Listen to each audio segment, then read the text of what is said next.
Salut à tous et bienvenue dans ce nouvel épisode de Pet Thunder, le seul podcast français sur la franchise d'OKC. C'est Pierre qui vous parle. Je suis très heureux de vous retrouver pour un nouvel épisode. L'épisode tant attendu, celui qui annonce bientôt le retour de la NBA et du Thunder. C'est la preview. Avec moi pour cet épisode, comme d'habitude maintenant sur les previews, c'est Constant et Tom. Comment ça va les gars? Vas-y. Honneur au moins régulier. Ça va très bien. Là, il y a la pré-saison qui commence. On est en train de se remettre une dose de NBA dans les veines. Là, ça fait plaisir. Ça faisait longtemps. Donc oui, très content. En plus, contrairement à la preview de l'année dernière, cette année, on arrive avec des ambitions, quoi. On arrive armé avec des objectifs compétitifs. Donc, ça va être une preview assez différente de l'an dernier. Donc, très hâte de rentrer dans le moment où on stresse pour notre équipe, pour leurs résultats. Ça fait quelques temps qu'on l'a pas vécu, donc c'est un moment toujours cool, même si on va rager quand on va être à -20 contre les Rockets, mais sinon, sinon tout va bien, donc très content d'être là. Non, mais j'avais débuté la saison l'an dernier en disant on allait ronfler. Là, c'est pas du tout le même état d'esprit, hein, globalement, pour débuter la saison. C'est la 4e année qu'on fait les previews un podcast preview de la saison sur le compte We Are Thunder. C'est l'année où on a peut-être le plus d'attentes et le plus de hype, donc la reconstruction commence à pointer le bout de son chemin. Tu commences à partir sur autre chose. Donc, on est très content cette année, en plus avec un effectif, pour l'instant, même si la pré-saison n'est pas finie, au complet. Ouais, c'est bien, vous avez répondu après, c'est ma première question. Déjà, juste sur votre introduction, Bien c'est sûr. impeccable. Non, comme vous l'avez compris, preview de la saison. Cet épisode sera uniquement et presque uniquement presque entièrement dédié au collectif. Il y aura forcément des mentions individuelles, mais c'est plutôt une preview collective ici. On fera un peu plus nos attentes individuelles la semaine prochaine en live. Donc on va pas forcément aborder les joueurs, mais plutôt nos rotations, nos line-up, nos attentes offensives, défensives, etc. On finira bien sûr par un peu nos hot takes quand même. C'est important de les mentionner. Et voilà, je dis qu'ils ont répondu un peu à ma première question, parce que la première question habituelle dans la preview, c'est quel est votre état d'esprit un petit peu à l'aube de la saison. Et bah du coup, je vais commencer parce que j'ai pas répondu moi du coup. Et bah moi, je suis chaud pour une fois, comme l'a dit Constant. Bon, l'année dernière, on n'a pas tant ronflé que ça au final, vu la saison un peu surprise qu'on a fait. Mais là, cette année, on est hype et globalement, on le voit, les attentes vis-à-vis de l'équipe ont augmenté. Il y a des attentes de résultats, comme l'a dit Tom. Chet est de retour chez un nouveau statut un peu de superstar qui augmente de jour en jour. Et même globalement, tout le monde a un peu un œil sur nous. Bah, si vous suivez les previews, les gros médias, etc., il y en a qui s'enflamment un petit peu sur ce qu'on peut faire et sur notre future saison. Il y a moyen qu'on s'affirme cette année comme un peu l'équipe à suivre, le petit chouchou, machin, etc. Donc ça va être pas mal à suivre. Il y a un roster intrigant avec des jeunes qui se développent, notamment en lieutenant. Il y a des nouveaux joueurs qui arrivent qui sont très intrigants, Chet, Micic, etc. C'est jeune, c'est excitant à suivre, donc vraiment, la hype est là. Et maintenant, il faut quand même un peu tempérer justement certaines ardeurs. Presti l'a encore dit en interview, même c'est notre sentiment à nous, on est plutôt sur une année où il faut confirmer la saison passée et ne pas aller trop vite en besogne et ne pas déjà espérer être dans les outsiders pour le titre ou pour les playoffs, enfin voilà, passer des tours de playoffs. Le but, c'est quand même de continuer de progresser avec ces joueurs qui sont là depuis certains 1 ou 2 saisons, d'autres un peu plus longtemps, mais voilà, continuer de construire avec ça. Il y a encore quelques incertitudes sur certains profils, il y a encore des joueurs à développer. Donc on verra où ça nous mène un petit peu comme l'année dernière, mais il ne faut pas non plus espérer 55 wins, et voilà, on est loin de ça pour l'instant, je pense. Mais il y a de quoi être hype. Ah bah non, mais bon, voilà, j'étais large, j'ai dit 55, mais il y a de quoi avoir pas mal d'espoir. Est-ce que Constant, toi, tu peux un peu plus détailler du coup ton état d'esprit et comment tu te sens à quoi, 1 semaine et demie du début de la saison? Ouais, à 10 jours à peu près au moment où on enregistre. L'état d'esprit, il est très positif, hein. Déjà, la NBA est de retour, ce qui est quand même un point extrêmement positif si on est fan de basket. Et puis après, l'état d'esprit, c'est que tu conclus l'an dernier avec une très belle saison, avec un petit sentiment de frustration à la fin sur le match face aux Wolves, parce que tu as quand même fait une performance qui n'était pas terrible. Tu fais un été qui n'a pas été fait de grands chamboulements, mais tu as surtout l'arrivée de Chet Holmgren, qui est quand même l'arrivée majeure de l'intersaison. Tu as le développement des jeunes, tu as une année supplémentaire. Donc oui, très hypé. c'est toujours les équipes un peu on the rise qui commencent à devenir compétitives, qui sont les plus kiffantes, où tu as des attentes relativement basses et finalement cette équipe vient exploser tes attentes. Donc au niveau de ma mentalité, je suis très content de revoir le Thunder, très excité à l'idée de voir ce que va faire OKC cette saison. Potentiellement, il y a des trucs au niveau des line-up, on va en parler, mais des rotations qui peuvent être extrêmement fun. Et puis ensuite, oui, c'est juste que tu es sur une équipe qui est dans une année d'évaluation. Alors ça, on en parlera peut-être dans le détail après au niveau des attentes, mais il y a une année encore où tu seras plus compétitif que les années de tanking, mais tu n'es pas non plus à viser le top 4 de l'Ouest, comme j'ai entendu Bill Simmons parler ou comme j'ai entendu Brian Windhorst parler, qui s'enflamme un petit peu sur OKC. Mon état d'esprit, c'est très content et très impatient surtout de voir si cette équipe va être capable de survivre à la hype qu'on a pu se créer tout au long de l'été. C'est vrai qu'il y a une sacrée enflammade autour du Thunder. Hein. C'est pas mal. Le turn-up, OKC c'est la honte, OKC va finir champion. Non, pas champion, mais on a déjà entendu du top 4, on a entendu du 4 All-Star de la part de Woj. C'est excessif. Hein. Tout ce qui est assez paradoxal, c'est que le spectre de victoire du Thunder dans les previews, c'est peut-être le plus élevé de toute la ligue. Que autant t'en as qui te disent OKC top 4, et il y en a qui te disent OKC 11e. Donc, il y a comme quoi OKC fait pas l'unanimité. Il y a les optimistes et disons les plus pessimistes. Pour pas citer John Holliger, bien sûr, qui est toujours un très grand optimiste quand il s'agit d'OKC. Pourtant, lui fait une dédicace.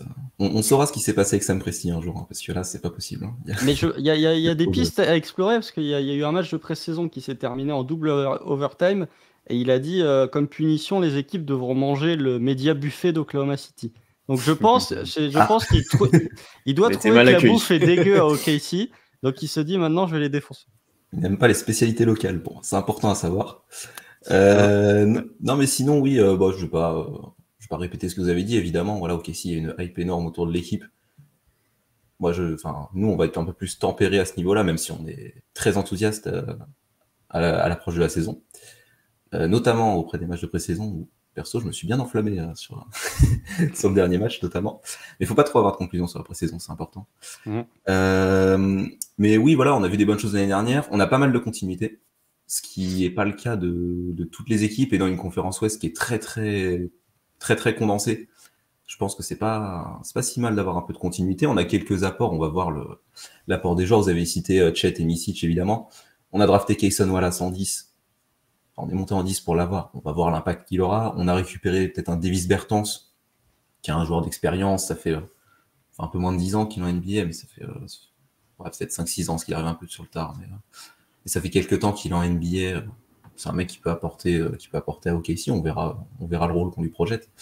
Mais oui, voilà, donc évidemment, on va pas se mentir, l'objectif de la saison, c'est d'aller en play-off. Quand tu as été à 48 minutes des play-offs l'an dernier, tu peux pas dire cette année, si on va au play-in, c'est bon, la saison est réussie. Mais il y a rien qui presse. Quoi. C'est pas, voilà, comme tu as dit, Constant, on est sur une année d'évaluation.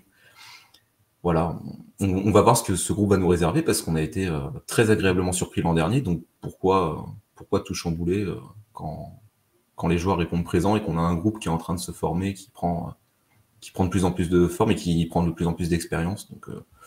Donc voilà, pas d'attente de on va passer 2 tours de play-off, on va aller fumer les nuggets, tout ça, faut se calmer, mais un minimum d'attente de résultats et surtout de progrès de la part de l'effectif.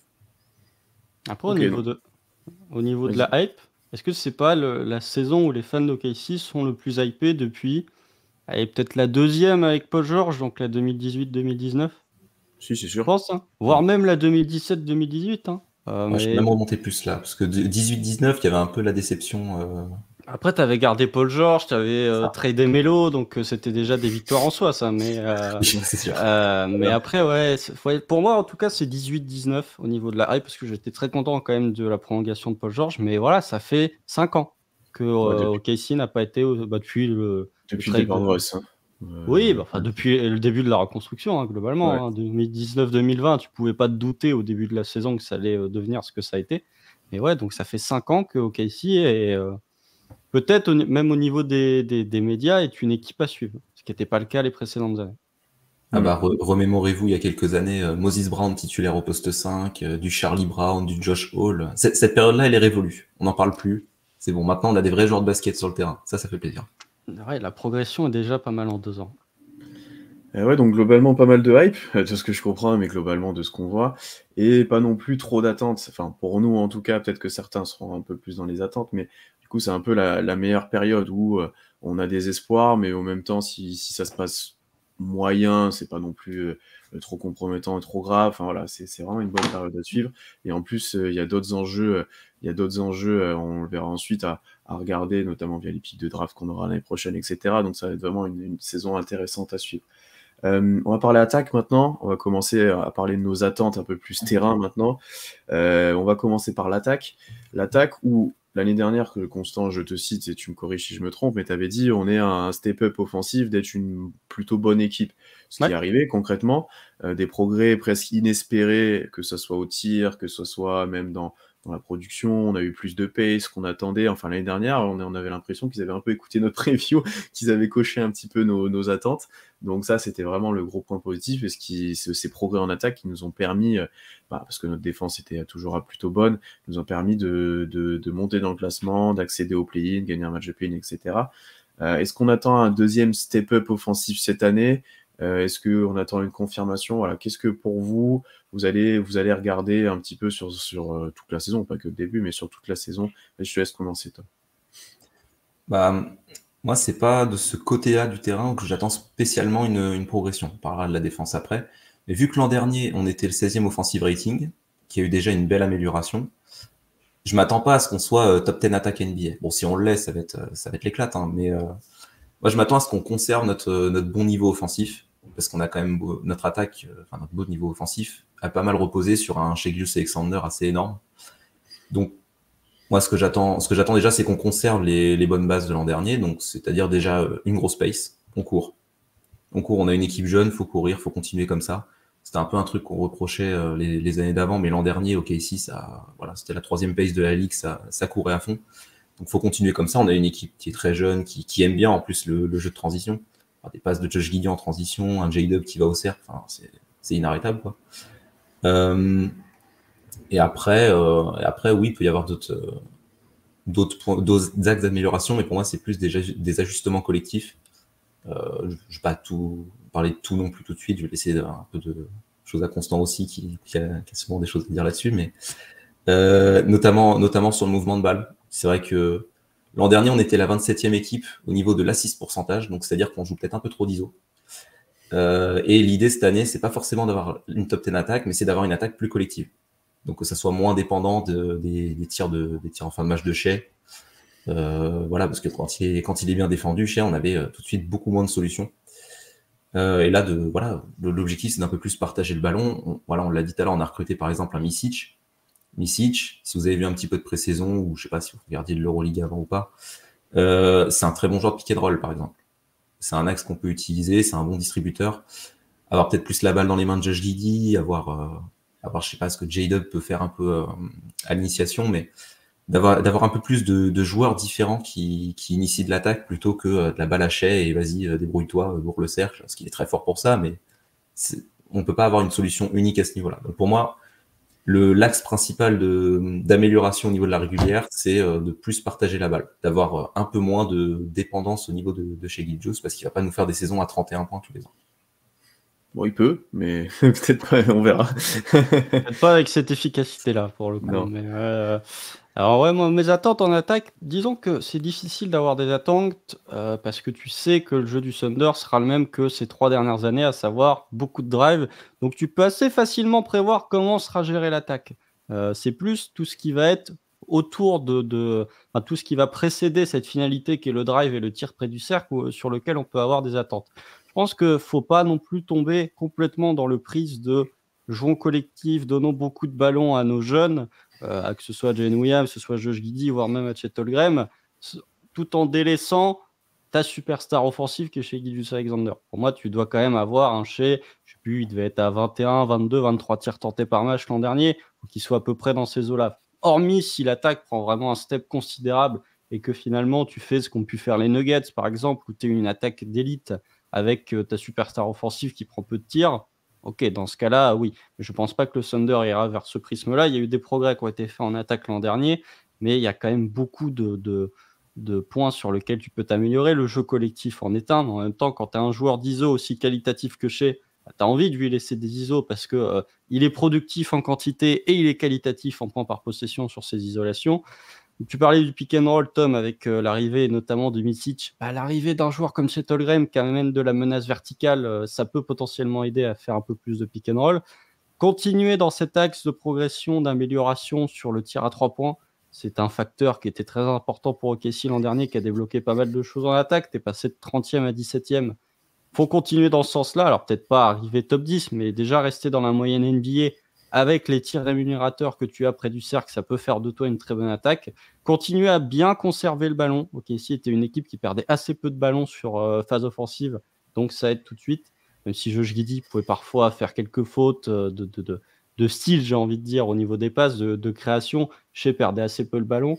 Voilà, en attaque, c'est un peu plus de mouvement de balle, peut-être un peu plus de mouvement off-ball, même si on sait que ça ne va pas trop arriver. Mais on a vu notamment à Bertans qui arrivait sur la pré-saison, qui arrivait à avoir ses tirs via des dribble and-off, où il prenait ses tirs directement, où il arrivait en mouvement. Donc ça, c'est un point intéressant. Voir ce que peut faire Micic aussi, si on est capable de lui poser un écran et s'il est capable de recevoir la balle et de tirer à 3 points.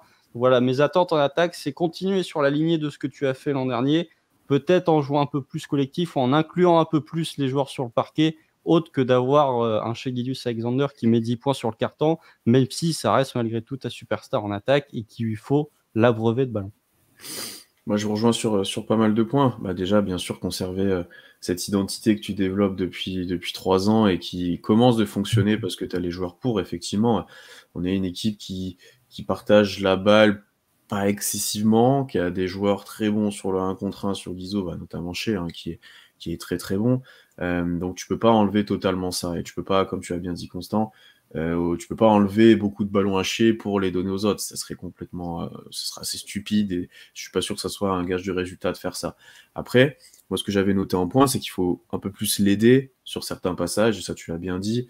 On l'a vu sur le play-in, ça peut s'avérer compliqué quand il verrouille uniquement Shai et que t'as pas d'autres menaces extérieures. Donc pour moi, je vais regarder s'il y a des secondes, troisième options qui s'affirment. Josh Giddey, Jalen Williams, c'est un Chet qui peut arriver facilement. C'est un Micic peut porter beaucoup la balle en sortie de banc, comme on l'a vu en pré-saison. Il avait tous les ballons concrètement là sur le match qu'il a joué.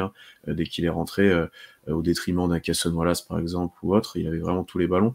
Donc vraiment, voilà, comment on va réussir à pendant les moments sans Shai ou les moments où il est bien verrouillé, où il est un peu en dedans, comment on va réussir à l'aider? Est-ce qu'il y aura des joueurs qui vont step up? Est-ce qu'on va trouver des solutions collectives aux prises à 2, par exemple, etc.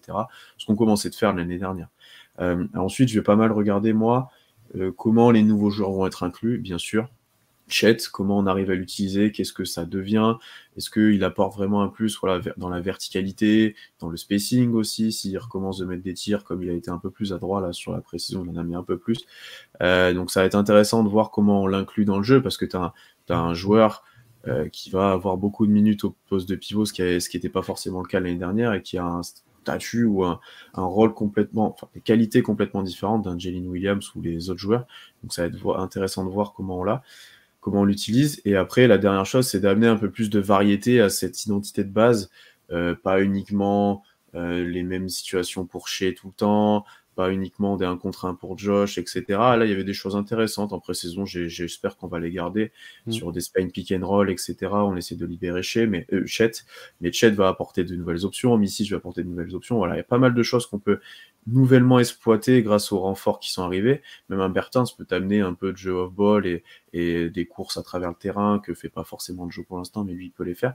Donc, j'ai hâte de voir comment on s'adapte à ces nouvelles options, en fait, et ce qu'on va apporter en plus à cette attaque pour être potentiellement un tout petit peu plus efficace. Mais je rejoins Tom, si déjà tu es dans la moyenne de la ligue offensivement, vu les attentes défensives que j'ai par contre, tu seras plutôt bien classé.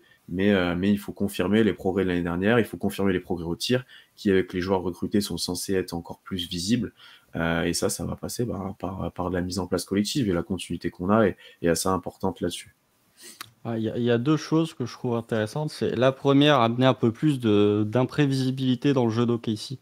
C'est-à-dire, pas forcément, oui, on parlait du fait de libérer Chet avec des systèmes, mais même un peu plus de mouvement vers le panier. On a vu un peu sur la pré-saison, Isaiah Joe qui était beaucoup plus en mouvement et pas juste à 45 à attendre son spot, il allait beaucoup plus vers le panier. avec des joueurs intelligents comme à OKC, si tu as un joueur qui se démarque, il va être trouvé. Donc, peut-être être un peu plus imprévisible plutôt que les isolations de chez où globalement, tu as 4 joueurs qui regardent et tu sais pertinemment comment ça va se terminer. Le deuxième point, c'est aller plus sur la ligne des lancers, parce que ça, il faut le mentionner. Sam Presti l'a mentionné beaucoup aussi. C'est une attente, c'est que chez Gilgeous Alexander, même sur la pré-saison, il a ses petits coups de sifflet. Il essaye d'aller les chercher à chaque contact aussi, mais c'est aux autres d'aller un peu plus sur la ligne des lancers, que ce soit Josh Giddey. Même un joueur comme Jalen Williams, quand on voit son jeu hyper athlétique et quand on voit les progrès physiques qu'il a pu faire durant l'été, parce que c'est quand même devenu un sacré buffle. Maintenant qu'on le compare à d'autres joueurs NBA, tu sens que ça a quand même bien poussé à la salle.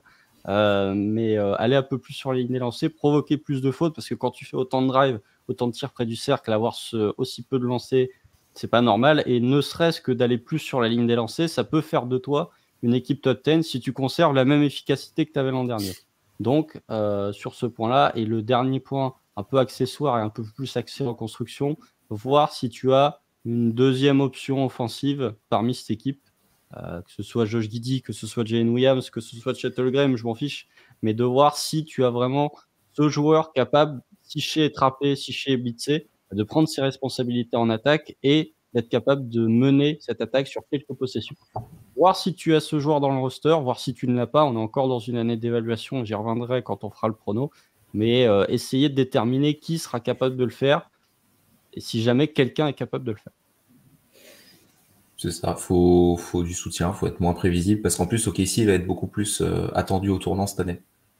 L'an dernier, c'était un peu l'équipe que personne voyait. Des fois, il y a des adversaires qui ont pris le Thunder de haut, hein, clairement, et qui s'attendaient pas à une équipe organisée qui s'accroche comme ça, parce qu'il y a pas mal de matchs serrés et tout. Donc oui, comme tu l'as dit, Constant, une deuxième option, surtout une deuxième option capable de se créer son tir, qui est dangereuse balle en main. Ça va être très important. Et oui, bon, je pense que tout a été dit. C'est vrai que provoquer des lancers, à part Shai, il va avoir ses 10 lancers par match, ça n'y a pas de souci, mais après, c'est Luguensdorf qu'on provoque le plus, quoi.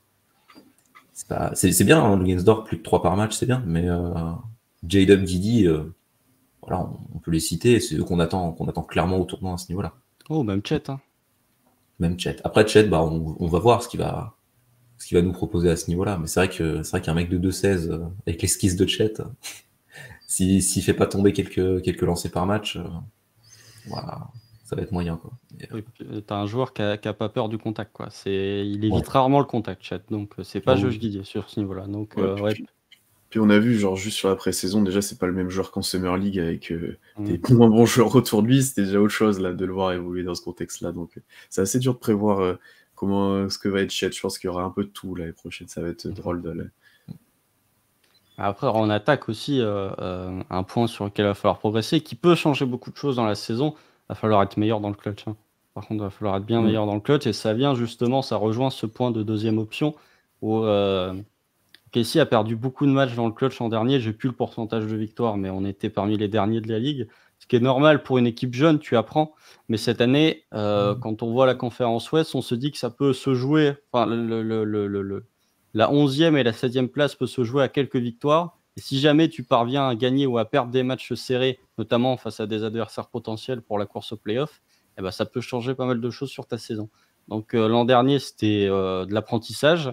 Cette année, on est en droit avec un effectif bien meilleur aussi, hein, parce qu'il y avait des 5 qui étaient faits l'an dernier où offensivement, c'était quand même assez compliqué, notamment quand il y a eu des blessures de Kenrich Williams, par exemple, ou d'autres joueurs.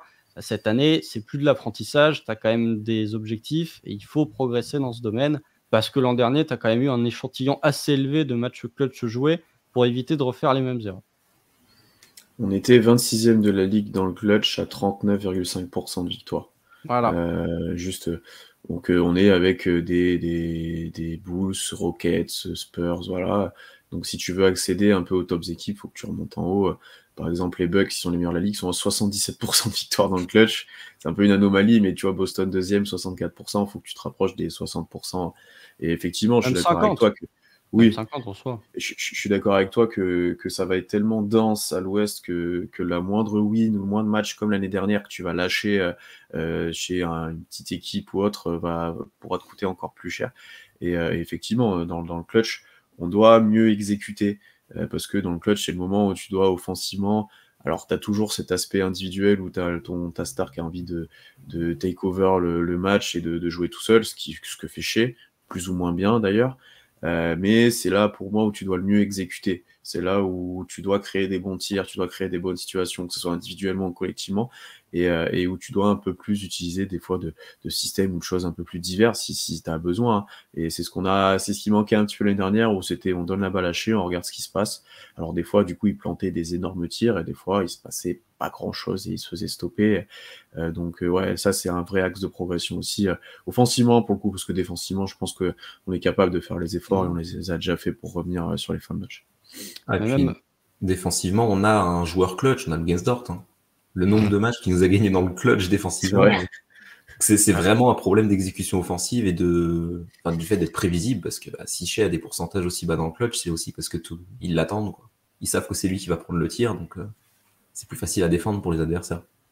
Bah oui, mais même la capacité d'aller sur la ligne peut t'aider dans le clutch, c'est-à-dire que tu n'as pas besoin Alors après, les arbitres sifflent pas tout le temps, mais tu n'as pas besoin d'un exploit individuel pour pouvoir avoir des points rémunérateurs. Et disons que la défense d'OKC est très bonne sur une dernière possession. Vraiment, quand c'est une dernière possession, OKC est très fort. Après, la défense n'a pas toujours été non plus irréprochable sur des matchs dans le clutch. Mais effectivement, ça rejoint ce fait de si Shea est blitzé, il faut quelqu'un pour être capable de sanctionner. Alors, j'ai ma petite idée sur qui potentiellement sera capable de le faire. Je pense qu'on est à peu près tous d'accord sur ça.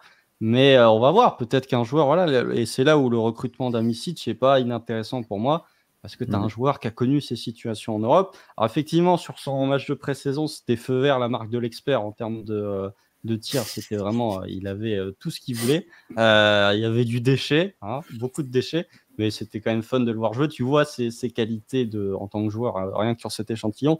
Mais voilà, est-ce que Micic, est-ce qu'un Jalen Williams sera ce joueur qui, au-delà d'être capable de sanctionner, pourrait permettre potentiellement aux défenses de ne plus blitzer Shea, parce qu'elles se diront potentiellement, si tu te retrouves à jouer à 4 contre 3 avec Jalen Williams ou avec Micic, bah, c'est peut-être pas forcément aussi intéressant que de laisser Shea en 1v1. Donc, c'est une autre problématique à prendre en compte. D'ailleurs, ta progression offensive viendra peut-être aussi du banc, où tu es bien plus équipé sur le banc. L'année dernière, à part Isaiah Joe qui arrivait à scorer régulièrement dans les bonnes périodes, j'entends, quand Kenrich était blessé, quand Jalen startait ou autre, tu étais à la recherche de joueurs pouvant scorer. Wiggins le faisait des fois, voilà, mais c'était vraiment sporadiquement les autres. Là, tu as un banc, et on y reviendra, tu es quand même bien plus équipé. Avec un Micic, on l'a dit, t'as Kenrich qui est revenu, t'as décalé du coup un Jalen sur le banc qui, mine de rien, renforce les choses par rapport à qui sortait du banc l'année dernière. T'as un Bertans, on l'a cité, t'as encore Joe, t'as du spacing du coup, enfin voilà, t'as vraiment des armes offensivement en tout cas presque sûres pour l'année prochaine, et qui bah, si t'ajoutes avec ça un autre titulaire, voilà, tu t'es équipé, tu peux ne pas avoir un énorme un step down offensif dès que Shea sort ou autre, parce que tu as des joueurs cohérents en sortie de banc et qui sont prêts. Parce qu'il y en a certains qui sont pas prêts. J'ai pas cité Wallace parce que pour l'instant on attend de voir. Mais globalement, les autres ils semblent beaucoup plus prêts à la NBA. Hein. Donc c'est à voir. Ouais, bah ça c'est un point sur lequel on peut un peu parler, mais le spacing d'OKC, c'est quand même sur le papier nettement amélioré. On a vu quelques critiques ou quelques réserves, on va dire, un petit peu sur le shooting d'OKC. Je trouve que tu n'as pas... En fait, toute la problématique d'OKC, c'est que tu as beaucoup de shooting, mais assez théorique. Tu as assez peu de joueurs qui ont prouvé qu'ils avaient ce range NBA. Alors, évidemment, Davis Bertans, c'est peut-être avec Isaiah Joe. Disons que si on compare au niveau des années, Davis Bertans, c'est le meilleur shooter d'OKC, sauf qu'il ne jouera pas tous les matchs. Déjà, il sera un peu utilisé dans le rôle de Mike Muscala, Joker, il va pas jouer, voilà, tu le balanceras quand il faudra mettre des points et que tu seras en galère pour scorer sur ce match-là. Comme là en pré-saison, on fait un comeback parce qu'il en met 4 d'affilée et on revient. Ouais, voilà, tout à fait, mais tu parlais, Pierre, du fait que le banc avait du mal à scorer. C'est aussi un peu lié au départ de Mike Muscala l'an dernier, hein, parce que Muscala, quand il jouait, il apportait toujours ses petits points. Donc Bertrand sera dans ce domaine-là. Isaiah Joe, on va voir si c'était une fluke season l'an dernier, mais potentiellement, tu as un scoreur, tu as un shooter d'élite s'il reste dans ce pourcentage-là. Jalen Williams, je pense que ses pourcentages vont baisser, surtout que le volume n'était pas le plus élevé, mais il est capable de mettre dedans. Kenrich Williams a déjà prouvé qu'il pouvait mettre dedans. Micic, on va voir s'il a le range NBA, parce que un tir, ça fait airball, le deuxième, ça fait ficelle, donc il va peut-être falloir un peu de temps pour ajuster la mire. Cason Wallace, même si j'ai des réserves, n'est pas non plus complètement incompétent. Jane Williams a montré de belles choses. C'est sur le 5 majeur où tu as potentiellement le plus de réserves, avec Shea qui en prend très peu, Josh Giddey qui en prend de moins en moins, ce qui est un peu inquiétant. Mais on va voir si le travail qui a été effectué durant l'été va fonctionner. Jane Williams a montré de belles choses sur sa seconde partie de saison. On en a parlé lors de son podcast. On va voir si ça se confirme. Chet, il est capable, mais à quel volume, à quel pourcentage, on ne sait pas trop. Lou Dort, on verra. Et disons que ouais, sur le banc, t'as pas de non-shooter sur le banc. Même Ousmane Dieng sera un peu capable de mettre dedans. T'as pas de non-shooter sur le banc. Le 5, t'as des shooters compétents, mais disons que allez, pour moi, t'as Josh Giddey qui peut difficilement en mettre. Sinon, tout le reste, sur un soir, est capable de mettre dedans. Donc, c'est déjà un axe de progrès aussi par rapport aux autres années, c'est que non seulement t'as un banc, mais en plus, au sein de ce banc, tu as des joueurs qui sont capables de sanctionner à 3 points, de venir un petit peu supplanter ton 5 et apporter de la menace de scoring extérieur pour permettre aux joueurs de plus arriver. Bah, t'as globalement aucun non-shooter, hein, presque. Enfin, vraiment non-shooter comme à l'époque. Le pire, c'est Josh Giddey, presque, pour l'instant. Hein. Oui, c'est Josh Giddey. Selon les rookies et autres, mais donc t'as plus des joueurs où tu dois vraiment les laisser dans la raquette ou alors qui sont vraiment pas défendus, quoi. Donc ça, c'est positif aussi. Ouais. Par contre, on a peu de shooters sûrs. Voilà. Tu l'as dit, voilà, c'est Joe et Bertans. On verra, parce qu'il aime bien avoir ses spots à Isaiah Joe. Mais à part ces deux-là, on sait pas trop. On n'a pas cité Aaron Wiggins, qui fait une bonne saison à 3 points l'année dernière. Il va pas jouer tant que ça. Hein. Ouais, on va voir on a très peu parlé de Dieng en sortie de banc, alors qu'il aura sûrement des minutes aussi et qu'il a été intéressant là sur la Summer League et là la pré-saison. Donc c'est pareil, tu vois. Il y a beaucoup trop de joueurs qui peuvent jouer dans cette équipe, en fait, c'est un peu chiant. Aaron Wiggins, en plus, à chaque fois, on dit qu'il aura pas de minutes. L'année dernière, il joue 70 matchs. Hein. Et il joue en play-in. On sait jamais. Hein. En play-in, il n'y avait plus personne aussi. Mais disons que le roster n'était pas autant étoffé l'an dernier que ce qu'il pouvait être cette année. Mais on disait déjà ça l'an dernier, je pense aussi. Donc, mais en tout cas, oui. Lindy Waters, c'est bon. Ouais, Lindy Waters, bien sûr. Mais en tout cas, ouais, je trouve qu'il y a vraiment ce côté. Tu peux avoir, en fait, allez, je sais pas, tu peux avoir 7 joueurs entre 34 et 37% à 3 points. Bah, tu es dans la moyenne NBA. Et quand tu vois à quel point les tirs près du cercle sont rémunérateurs, d'avoir 8 joueurs à 34 ou 37% à 3 points, ça peut faire de toi une étape totem. Je suis pas. Je pense pas que ça. Oh, ça aurait pu être une autre tech. Mais je suis pas. Pour moi, c'est pas une éventualité à complètement exclure qu'OKC soit pas loin d'avoir une top 10 attaque.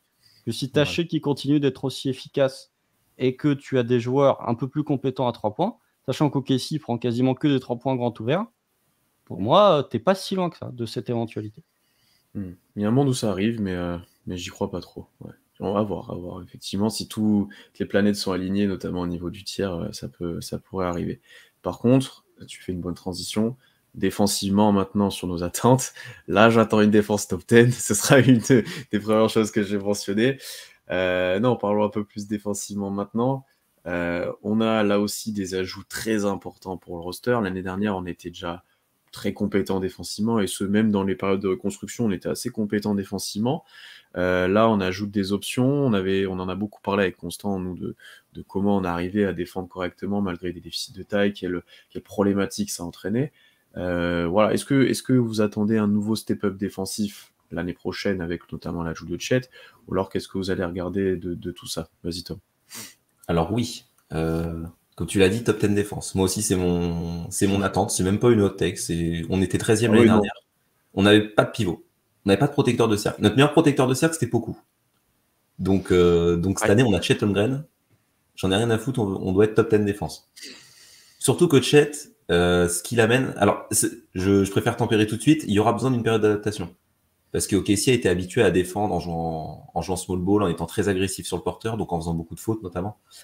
Voilà, le style de jeu va pas être exactement le même si j'espère que le Thunder va pas non plus totalement changer sa philosophie défensive, parce que avec les profils que tu as, défendre agressivement sur les extérieurs, essayer de gratter des ballons, etc., c'est plutôt une bonne idée. Tu as du Kenrich, du Jalen Williams, du Luggensdorf, des gars comme ça, c'est pas con.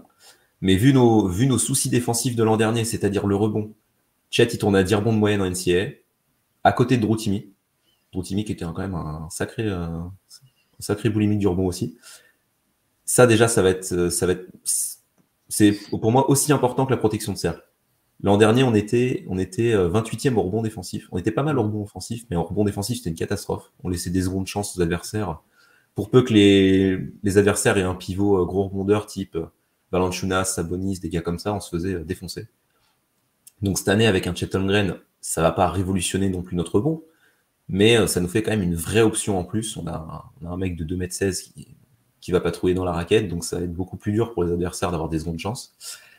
Et deuxième chose que va apporter Chet, c'est évidemment de la protection de cercle. Voilà, c'est un mec qu'on attend, je sais pas à combien de contre on le projette, Chet, mais 2, c'est vraiment le grand minimum. Voilà, j'attends beaucoup plus là-dessus parce que ça s'est pas trop traduit en termes de réussite adverse sous le cercle, parce que le Thunder venait beaucoup compenser, beaucoup aider, mais du coup les adversaires, il y a un nombre de matchs, on s'est pris des barrages à 3 points parce qu'on laissait des mecs ouverts dans le corner. Tout de suite, quand t'as un pivot qui patrouille comme ça et qui est censé être un contreur élite, ça devrait changer ta défense et avoir du coup des défenseurs sur les shooters adverses plus près du shooter, plus là pour contester. Alors pareil, c'est que la pré-saison, mais il y a eu des séquences contre Détroit où défensivement c'était violent. Alors en face, la compo était pas terrible aussi. Ah, c'était Détroit, quoi. Ouais, c'était Détroit. Les premiers quart-temps, ça défendait pas trop. Deuxième quart-temps, Chet, il est en mode inspecteur gadget, il contre tout.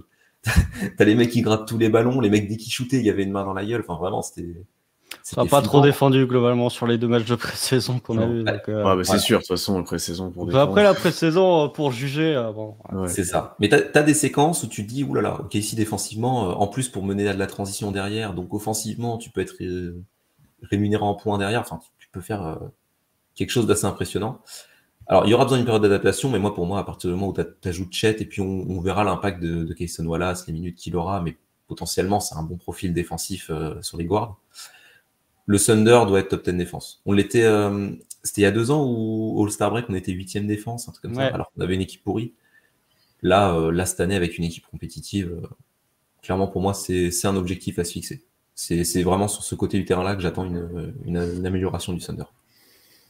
T'as parlé du fait que OKC était la 28e équipe en rebond, enfin en pourcentage de rebond défensif. OKC était la dernière équipe en points sur seconde chance laissée à l'adversaire.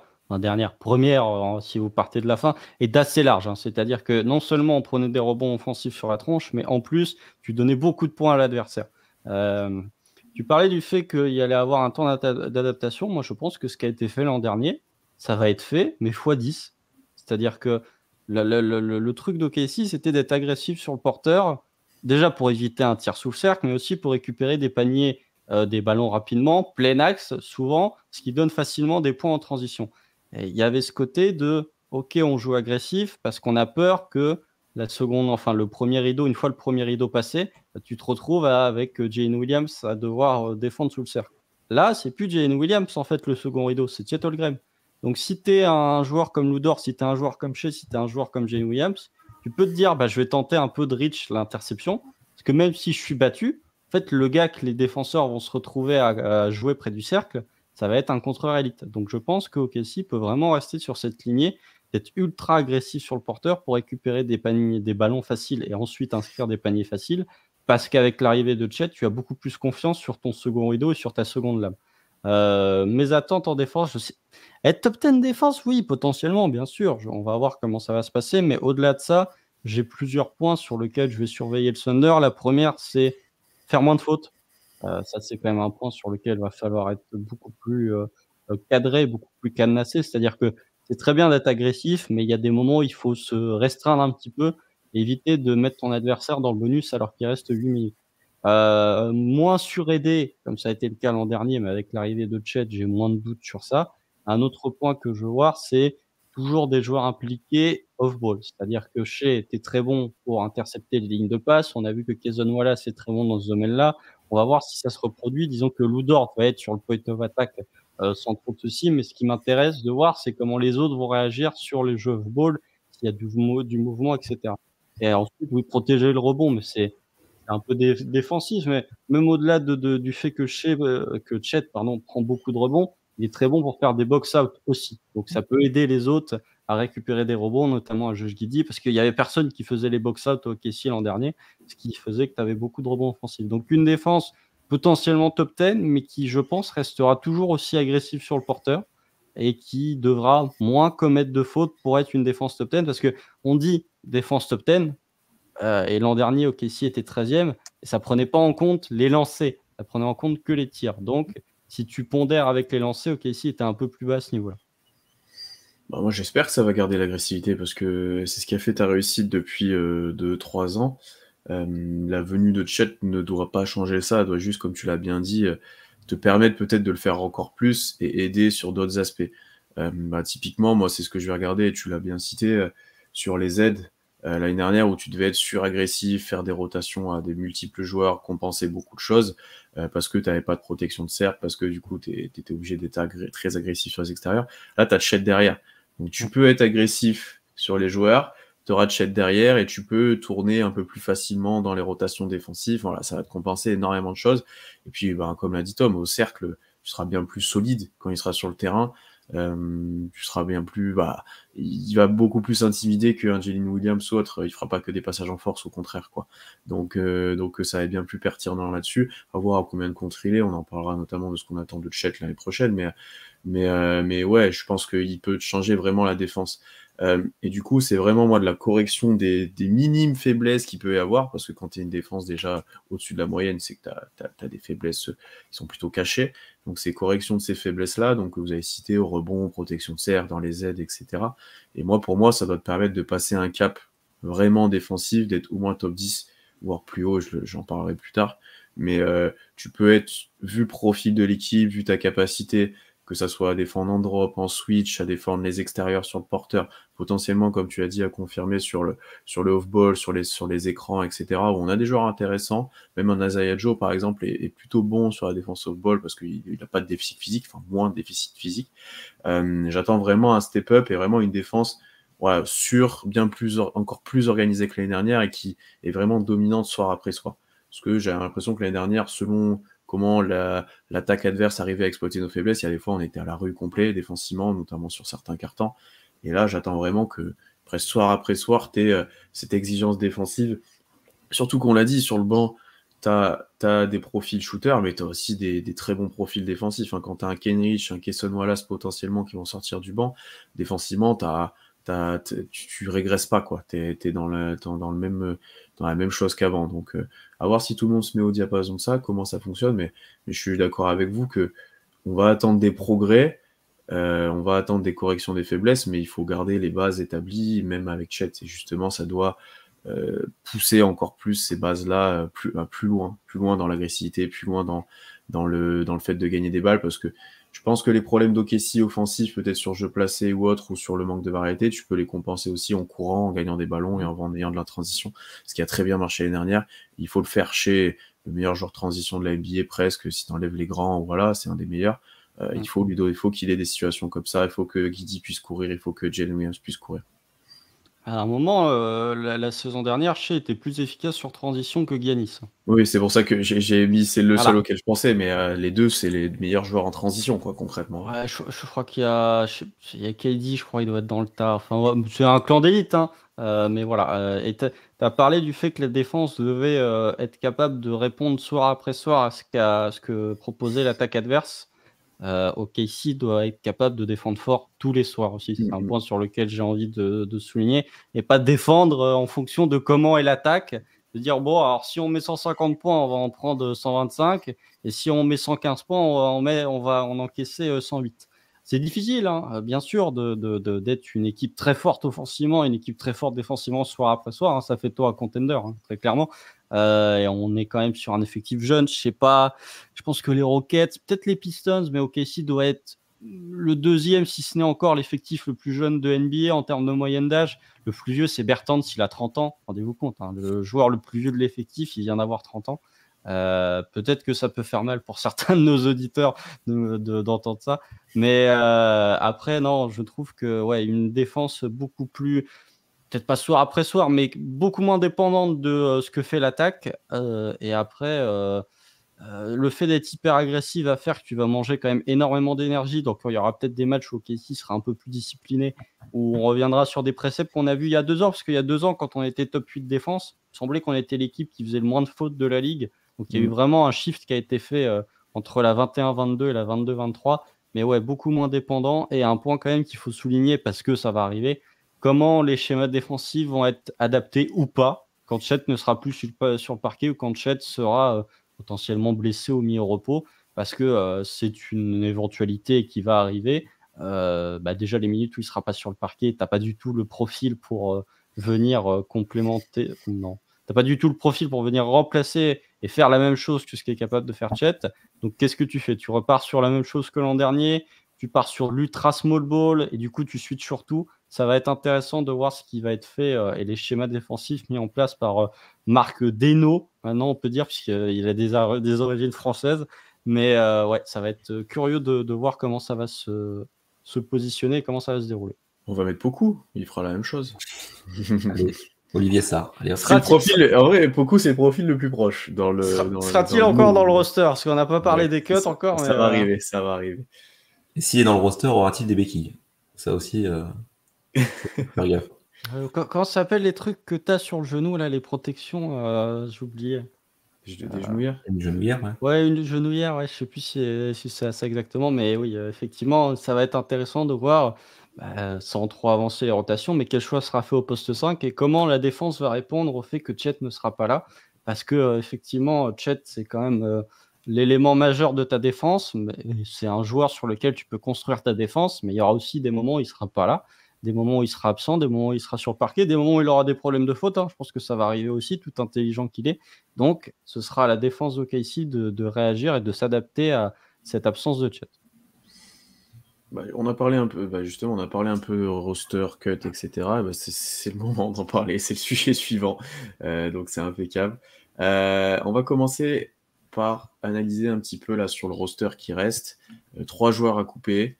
Beaucoup de rumeurs, de fausses rumeurs d'ailleurs, sorties par de choses. Dans les joueurs qui restent, qui vous coupez parmi qui sont les 3 pour vous qui ne passent pas le cut? Déjà, Oladipo, ça a été dit qu'il passera pas le cut. Donc, il reste 2 joueurs à couper. Donc, déjà, Jeremy Robinson-Earl, merci pour les moufs, mais bon, là, c'est très compliqué. JRE, c'est dur. Et c'est là où tu peux être optimiste sur le prono, parce que tu te dis, attends, JRE, il a débuté des matchs l'an dernier. Bon, c'était pas le même JRE, mais il a quand même débuté des matchs l'an dernier. Même Lindy Waters, tu dis, Lindy Waters, ça jouait des minutes en play-in. Ah bon? Quand tu vois le roster, c'est pas pareil, mais les joueurs que tu coupes, JRE, et du coup, ça en laisse un. Et après, c'est le grand débat. C'est le grand débat. Qu'est-ce que tu fais? Pour moi, il y a 3, voire même 2 candidats pour ce dernier spot. C'est Jack White, c'est Treman, c'est même beaucoup. Et encore, j'y crois pas. Je pense que Sam Presti, il veut pas lâcher son projet. Il se dit non, laissez-le-moi une dernière année, s'il vous plaît. Même s'il n'y a plus de cheville, il n'y a plus de genoux, il se dit laissez-moi un Poku, s'il vous plaît. Donc ouais, qui tu coupes? Pas à l'abri d'un trade, parce que si Victor Oladipo n'est pas coupé, c'est peut-être aussi parce que tu espères peut-être l'insérer dans un trade, je sais pas, faire un 3 pour 1 et du coup tu résous la problématique un petit peu au niveau des cuts. Moi, le dernier que je couperais, je pense, c'est Treman. Même si je ne suis pas spécialement fan de Jack White, disons que Treman, c'est compliqué, que ce soit pour lui ou pour AKC. Je pense que c'est un joueur qui est absolument pas dépourvu de talent. Je ne dis pas que ça va devenir un joueur générationnel, mais je pense que c'est un joueur qui a un futur en NBA. Mais pour moi, il faut un autre contexte, il lui faut une équipe qui a du temps pour le développer, pour lui laisser commettre ses erreurs, et OKC n'a plus ce temps-là. Donc Jack White, malgré le fait qu'il est très peu joué, ce qui peut être un indicateur aussi au niveau des clubs, le fait que Jack White est très peu joué, je préfère le garder pour avoir un peu de viande, on va dire, si jamais tu venais à avoir des blessures et pas te retrouver complètement dépossédé à dire bah non, en fait, il faut mettre Jalen Williams en 5, il faut mettre Kenrich en 5 parce qu'en fait, on n'a plus le matériel. Donc, ouais, Treman un peu par défaut et JRE, c'est les 2 que je couperais, mais je ne suis pas surpris si c'est Jack White qui se retrouve coupé. JRE, je pense c'est acquis. Je pense Oladipo, JRE, ça sent quand même très bon qu'ils seront plus là. Moi, je suis quand même plus Jack White ensuite, n'en déplaise à Josh Giddey, ça c'est son pote, mais où tu l'as dit, il a très peu joué, pas forcément plus vieux, pas forcément de potentiel à développer. un profil, bah, tu as dit ça fait de la viande et tout, mais à quel moment tu le fais jouer, quoi? Je préfère voir un Ousmane Dieng presque en poste 5 que lui, tu vois? Je me dis, c'est Oui. peut-être plus intéressant à faire C'est ça pas que... vraiment de la viande, quoi, Ousmane Dieng. Oui, bah, il est quand même épais, hein. C'est pas le joueur le plus fin du roster, mais je préfère voir ça et essayer de faire quelque chose avec ça que Jack White, tu vois? Ouais, en fait, je vois vraiment pas à quel moment on en aura besoin, où on va l'utiliser. C'est un peu comme on l'avait utilisé Moriori à l'époque, mais C'est ce que j'allais dire. mais c'est ce profil-là, mais voilà, il joue même pas, on l'a même très peu vu sur la pré-saison, il a très peu joué avec l'Australie, sans pas être le joueur le plus, ouais, et puis même son contrat est plutôt cool si on le cut, donc bon, c'est vraiment le choix. Parce que tu vois, Treman, il y a un monde où tu as des blessés sur les guards, il a du temps de jeu et il peut réussir à progresser. Poku, c'est un peu pareil, tu peux réussir à lui trouver du temps de jeu, si tu as 2-3 blessés, il peut compenser certaines choses. Là où un Jack White ou un JRE, c'est vraiment faible pour moi, ils ont vraiment pas prouvé. Et après, Oladipo, bah, de toute façon, ça a été annoncé plus ou moins, il sera pas dans le roster, il est pas avec l'équipe là. Bon, pas trop de doute là-dessus. Moi, je serais pas si catégorique sur JRE coupé. Alors, j'espère qu'il va être coupé. Mais il a des minutes en pré-saison. Tu vois, il est utilisé un peu par Denio. Moi, je serais plus serein sur Jack White coupé que JRE. Tu vois. Oladipo, on est d'accord, mais... et du coup, bah, mon choix, ça serait Oladipo, JRE White, comme Pierre. Notamment déjà parce que Treman a trop de talent, je trouve, pour être coupé. S'il part, pour moi, c'est via un trade plutôt. Il peut intéresser des équipes contre un second tour, tu vois, ou un truc comme ça. On va rien en Après, on est choper, hein. mi-octobre. Hein. La saison elle débute dans 10 jours. C'est pour ça. Mais c'est pour ça que je le garderai. Peut-être en cours de saison. Je sais pas quelle équipe. Je sais pas, les Hornets sur les guards, par exemple. Ah non, pas Bon, alors là, alors, c'est fini. moi, tu l'envoies pas au Hornet, tu n'envoies personne au Hornet, hein, c'est vraiment la honte Mais de la NBA. Alors pour vous, il doit aller dans une équipe vraiment plutôt faible pour qu'il se développe. Il n'y a pas un monde où il va chez un contender et il arrive à être cadré et il va pas faire n'importe quoi et tu vois. Quelle équipe contender a du temps de jeu à lui donner? Contender, c'est un grand mot, mais quelle équipe je sais pas, il faudrait refaire les rosters. Quelle équipe play-inable a du temps de jeu à lui donner? Les postes de guard, ils sont tous blindés dans toutes les équipes. C'est chaud. Hein. Même les équipes bas de tableau, t'as des équipes sur les guards, il n'y a plus de place. Hein. Ouais, genre tu regardes Chicago, les guards, en fait, il n'y a pas de temps de jeu à lui donner. C'est une équipe de alors qu'il y a Lonzo blessé, oui, en plus, tu vois. Détroit, t'as pas de temps de jeu à lui donner. À Orlando? À Orlando, ils ont Anthony Black, ils ont Cole Anthony, ils ont Suggs, ils ont Markel, tu vois, ils ont déjà c'est vrai, non, mais c'est vrai, je réfléchissais en même temps, mais ouais, du coup, ça devient compliqué pour lui. C'est ça, et Cole Anthony, c'est le même profil, à peu près, quoi. Il a de la passe en plus, Cole Anthony. Même les Pels, qui ont très peu de guard play, ils n'ont pas de temps de jeu à lui donner. Donc, non, je pense qu'il faut une équipe. Mets-le aux Spurs, là, il y a 150 guards, il y a 150 profils. Là. Mets-le aux Spurs, et puis tu le mets dans ce cas-là. Mais même les Bucks qui n'ont pas de guard play, hormis évidemment Damian Lillard, ils ont Marjon Beauchamp, ils ont signé Ty Washington. Tu vois, ou alors tu souhaites de faire ce qui a été fait par Ty, d'être récupéré. Quoi. C'est ça, en vrai, je pense qu'Atreman est potentiellement meilleur qu'un Ty Washington. Hein, donc, mais je ne suis pas sûr qu'il jouera. Donc, non, bien sûr, oui. Pour moi, il faut un changement de contexte. Mais après, c'est un joueur qui a trop de talent. Mais disons que la problématique avec Treman, c'est qu'il fait tout bien sauf la finition. C'est-à-dire que tout le processus avant est bien, mais ça ne rentre pas dedans. Donc, il y a du talent, mais malheureusement, pour finir, il y en a pas tant que ça. Donc, je pense que faut changement de contexte. Mais tu vois, tu parlais, Pierre, du fait que si jamais il y a des blessés au niveau des guards, pour que ce soit au tour de Treman de rentrer dans la rotation, il faut quand même un sacré paquet de blessures. Pour moi, je vois plus un scénario où Jack White rentre dans la rotation suite à des blessés, que ce soit à l'aile ou un peu plus à l'intérieur, plutôt que Treman. Hein. Je sais pas, si un Shea est blessé et que tu mets Cason Wallace dans le 5, est-ce qu'il joue pas en sortie de banc? Missile, Joe. T'as déjà deux guards, hein. voir ça, à voir.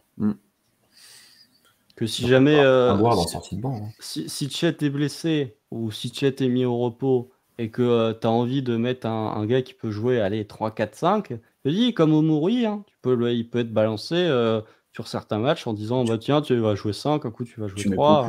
Tu mets beaucoup. Après, Degnol peut préférer Jack White beaucoup aussi. Hein, donc, en tout, on a Keontae Johnson aussi. Enfin, je sais pas, sur les postes intérieurs, je sais pas si vraiment... Quoi ? C'est plus un 2-3 Keontae Johnson, c'est pas vraiment à l'intérieur. 3-4. Hein. Il fait 110 kilos. Il fait quasi 110 kilos. Hein, mais Johnson. 4, c'est une bonne vibe de TJ Warren, quoi. Donc, c'est plus un 3, quoi. Mais c'est un peu son profil, quoi. Enfin, il est plutôt jeu mi-distance, intérieur, tout ça. Enfin, Ouais, mais donc je sais pas. Après, On il va faut voir, hein, mais de toute façon, on faut aura la qu'il réponse paye le gars. rapidement, de toute façon. Ça devrait tomber rapidement. Après, est-ce qu'il y a une éventualité où c'est Poukou qui est coupé? Ça, c'est la question qu'on J'y peut se crois poser. pas, moi. je J'y pense crois pas non pas. plus.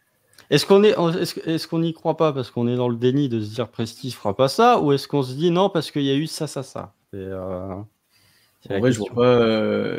Les dernières fois qu'il a joué, il était bon. Je pense que Presti, c'est un joueur qu'il apprécie. Enfin, tu vois, il y a plusieurs éléments qui font qu'il est moins bon que lui. Je dirais moins bon que lui, par exemple. Je vois pas faire ça. C'est comme Wiggins, faut arrêter avec ça. Non, Il y a, Wiggins, il y a non, dix- mais il y a- il y a 8 joueurs, il y a 8 joueurs moins forts que lui dans le roster au bout d'un moment. peut-être pas 8, J'exagère, quand mais même. bah, là, si tu considères les 21, tu peux avoir débat sur les 8 joueurs. Hein. Il y a les 3 Toués, et après, Les il y trois a les Toués, regarde, trois tous ceux Toués. qu'on a cités JRE, sont moins bons que White, Wiggins. beaucoup. Regarde, t'arrives vite à 8. Hein. Ah, c'est vrai, sur les Freeman, 21, ouais, c'est effectivement sur les 21, ouais. Mais après, tu disais beaucoup la dernière fois qu'il a joué, il a bien joué, mais c'était il y a 10 mois, quoi. C'est ça ouais, le problème. c'est ça le problème. Après, à voir comment, là, quand il était revenu de blessure avant de se reblesser, comment il a évolué. Apparemment, il aurait repris du poids. Enfin, tu vois, il y a plein d'éléments qu'on n'a pas. Hein. On l'a pas vu, bah, justement, depuis 10 mois. C'est trop dur de Si, savoir. on l'a vu entre deux, mais c'était horrible. Mais... On verra pour ça. Et sur le même. Vas-y. Dernier truc, le qui me ferait dire que Treman ou Poku auraient plus de chances de rester que d'autres, c'est que c'est des premiers tours de draft. Je sais pas à quel point ça peut avoir une influence, mais d'être pris en sortie de loterie comme ça, peut-être que quand t'es la franchise qui draft, t'as pas envie de lâcher le projet définitivement. Tu vois, Bazley, ça a pris quelques mois avant qu'il soit tradé. Tu récupères pas grand-chose, mais tu récupères un truc. Alors qu'un JRE, c'est un second tour. Jack White, tu l'as pas drafté, donc peut-être moins problématique. Ouais, non, c'est vrai. Après, c'est surtout l'investissement que tu as fait pour Poku est quand même. C'est ça. Bon, après, voilà, mais c'est. Non, mais tu te dis, c'était quoi, 23, 25, je sais plus, les pics qui ont été mis, plus Ricky Rubio à l'époque. Mais disons que, je sais pas s'il y aura cette problématique-là, mais disons qu'il y a ce côté, je pense, Sam Presti, il y a un côté où peut-être il doit se dire, je crois encore à Poku, je ne lâche pas le projet, et c'est vraiment quand il faudra le prolonger à l'été prochain, on va dire non. Ouais, c'est ça aussi, ouais. Ou il peut se retrouver, changer à la trade deadline, hein, ça peut faire comme Bezli aussi. Hein. Enchaînons, messieurs. Parlons trade maintenant. Est-ce que vous voyez des trades au cours de la saison? Je fais toutes les transitions aujourd'hui, involontairement, mais non. Franchement, non. J'ai l'impression qu'on va être très calme. Pour moi, il n'y a pas de monde où on est trop fort et du coup, il faut encore plus se renforcer à la trade deadline pour jouer le titre. Je vois pas ça arriver et je pense qu'on le ferait pas. Et à l'inverse, je vois pas quel joueur on pourrait envoyer avec qui ça se passe mal ou voilà. C'est ceux qu'on a cités, quoi. Mais c'est des mini trades. C'est pas. Ouais, je ne vois pas inclus dans un gros trade, quoi. Peut-être Micic, si jamais ça se passe vraiment mal. Ouais. Ça n'a pas l'air, hein, mais on sait, ça n'a pas quand même à pas négliger. Après, est-ce qu'il existe un monde où Casey se dit, où Sam Presti se dit à la trade deadline, bah en fait on est 3e de la conférence Ouest, c'est déjà 3e. Où il se dit, je sais pas, déjà qui va être disponible? C'est la première question qu'il faut se poser avant de dire est-ce que tu fais un trade. C'est qui potentiellement à la deadline va être disponible. Bon, on regarde ce qui se passe à Toronto. Tu te dis, bon, Anunoby, Siakam, les deux sont free agent à l'été, donc est-ce que tu prends le pari? Je sais pas, non. Je pense que vraiment, Sam Presti est encore dans une année d'évaluation, donc ça va être assez calme au niveau des trades. Peut-être il va faire un ou deux trucs à la trade deadline parce que Sam Presti qui fait pas de trade durant la saison, ça le gratte un peu quand même. Mais un ou deux money move où potentiellement tu peux avoir beaucoup contre un joueur avec un salaire un peu plus élevé, plus un second tour, des trucs dans ce genre-là. Mais de trade qui chamboulent l'effectif, je pense pas. Non. Et pour moi, si on est fort justement et qu'on dépasse les attentes, je sais pas, OKC top 4 de l'Ouest par exemple, Presti, moi je vois bien se dire, mon groupe il est trop bien, je vais continuer comme ça. Oui. Et c'est tout. À la limite, ton seul truc, ça serait, tu vois, on a parlé des problèmes derrière Chet, qu'est-ce qu'il peut y avoir, est-ce qu'on va jouer ultra small ball? Je sais pas si vraiment on se fait défoncer ultra small ball, qui se disent, mets un pivot, tant pis, fait chier, mais Jalen Williams, il est vraiment nul défensivement, donc il nous faut un gars qui protège le cercle derrière Chet. À la limite, tu vois, mais sinon... J'ai hâte de voir qui tu vas chercher dans ce cas-là, tu vois. Évident. La problématique, c'est qu'il faut qu'il remplisse les critères Sam Presti approval. Donc, faut qu'il y ait du QI basket, faut qu'il sache un minimum porter la balle. Donc c'est difficile en fait de Faut trouver qu'il un fasse pas de pivot. conneries, faut qu'il soit. Enfin, tu vois, il y a plein de critères. Voilà, donc C'est très exigeant, c'est précis. t'essayes de chercher, je sais plus, j'avais cherché un pivot, tu vois, faudrait je sais pas, non, parce que Zach Collins, le QI basket de Zach Collins, mais un joueur dans ce profil-là, quoi. Si tu veux, Ah oui, protège le cercle aussi, hein, parce que Zach Collins, bah, tu vas voir qu'il va il va faire protéger le cercle, hein, ce sera lui la première il va duo, essayer. Mais, il va essayer, mais je sais pas, un joueur ou je sais pas, Drew Eubanks, c'est des mecs dans ce genre-là, mais si tu veux des mecs en sortie de banc qui sont des 5 qui sont capables de protéger le cercle, C'est qui rare. sont capables de prendre des bonnes décisions balle en main, t'en as pas 150. C'est ça. D'où l'intérêt d'avoir un joueur comme Chet Holmgren qui a vraiment été créé pour cocher toutes les cases de ce qu'aime Sam Presti. Bon, bah pas de trade, ça sera calme sur ce point-là, on va enchaîner. On va parler maintenant un peu plus de nos attentes, mais dans la stratégie vraiment globale d'OKC. Est-ce qu'on passe plutôt en mode full compétitivité ou est-ce qu'on est plutôt, encore une fois, dans ce qu'on dit depuis le début, dans quand même une saison où on est compétitif, mais il y a quand même une petite part de développement, une petite part d'évaluation, ce que dit Constant depuis le début. Juste avant ça, peut-être que ça changera la vie des gens. Il faut quand même parler des pics à venir sur l'année prochaine parce que ça peut changer ta stratégie. On a notre pic. On a le pic des Rockets protégé de 1 à 4. Donc s'il est hors du top 4, le pic des Rockets tombe. On a le pic des Clippers non protégé. Donc ça peut être intéressant. On a le pic de Utah protégé 1-10. Donc s'il est hors top 10, il tombe à OKC. Et sachant que parmi ces 4 pics, on envoie le pire à Indiana. Donc c'est plutôt favorable pour nous. Peut-être celui des Clippers, s'ils sont compétitifs, à voir, hein, ou peut-être on verra. Et ensuite, on a aussi le second tour des Rockets. Donc potentiellement, OKC a 3 first picks qui arrivent l'année prochaine. Ça peut entraîner quelque chose dans les trades, ça peut entraîner quelque chose dans la stratégie où on n'a pas forcément besoin. On a peut-être des très bons picks qui vont tomber tout seuls, hein, notamment celui des Rockets, ça peut arriver. Donc à voir ce qu'on fait. C'était le petit point à précision. Donc suivez ces équipes-là aussi l'année prochaine, ça peut être intéressant. Hein, si vous voyez que les Rockets sont très nuls, on peut espérer un top 5 l'année prochaine. Oui, alors, on a déjà tenu ce discours Oui, en 2021, on c'était sait pas bien comment ça tombé. s'est terminé. Hein, donc, Les Rockets ont de la chance. Hein. Faut pas qu'ils Si les Clippers pètent, voilà. célébrez ça. Surveiller les Clippers, célébrer si le Jazz gagne des matchs, mais pas Et trop moyen. non plus. Voilà. Comme l'année dernière, c'est très très bien, par exemple. Ah, mais ils ont piqué en 9 l'an dernier, hein, donc c'est pas Ah bon. oui, ça tombe même pas. Mais Play-in pour le Jazz.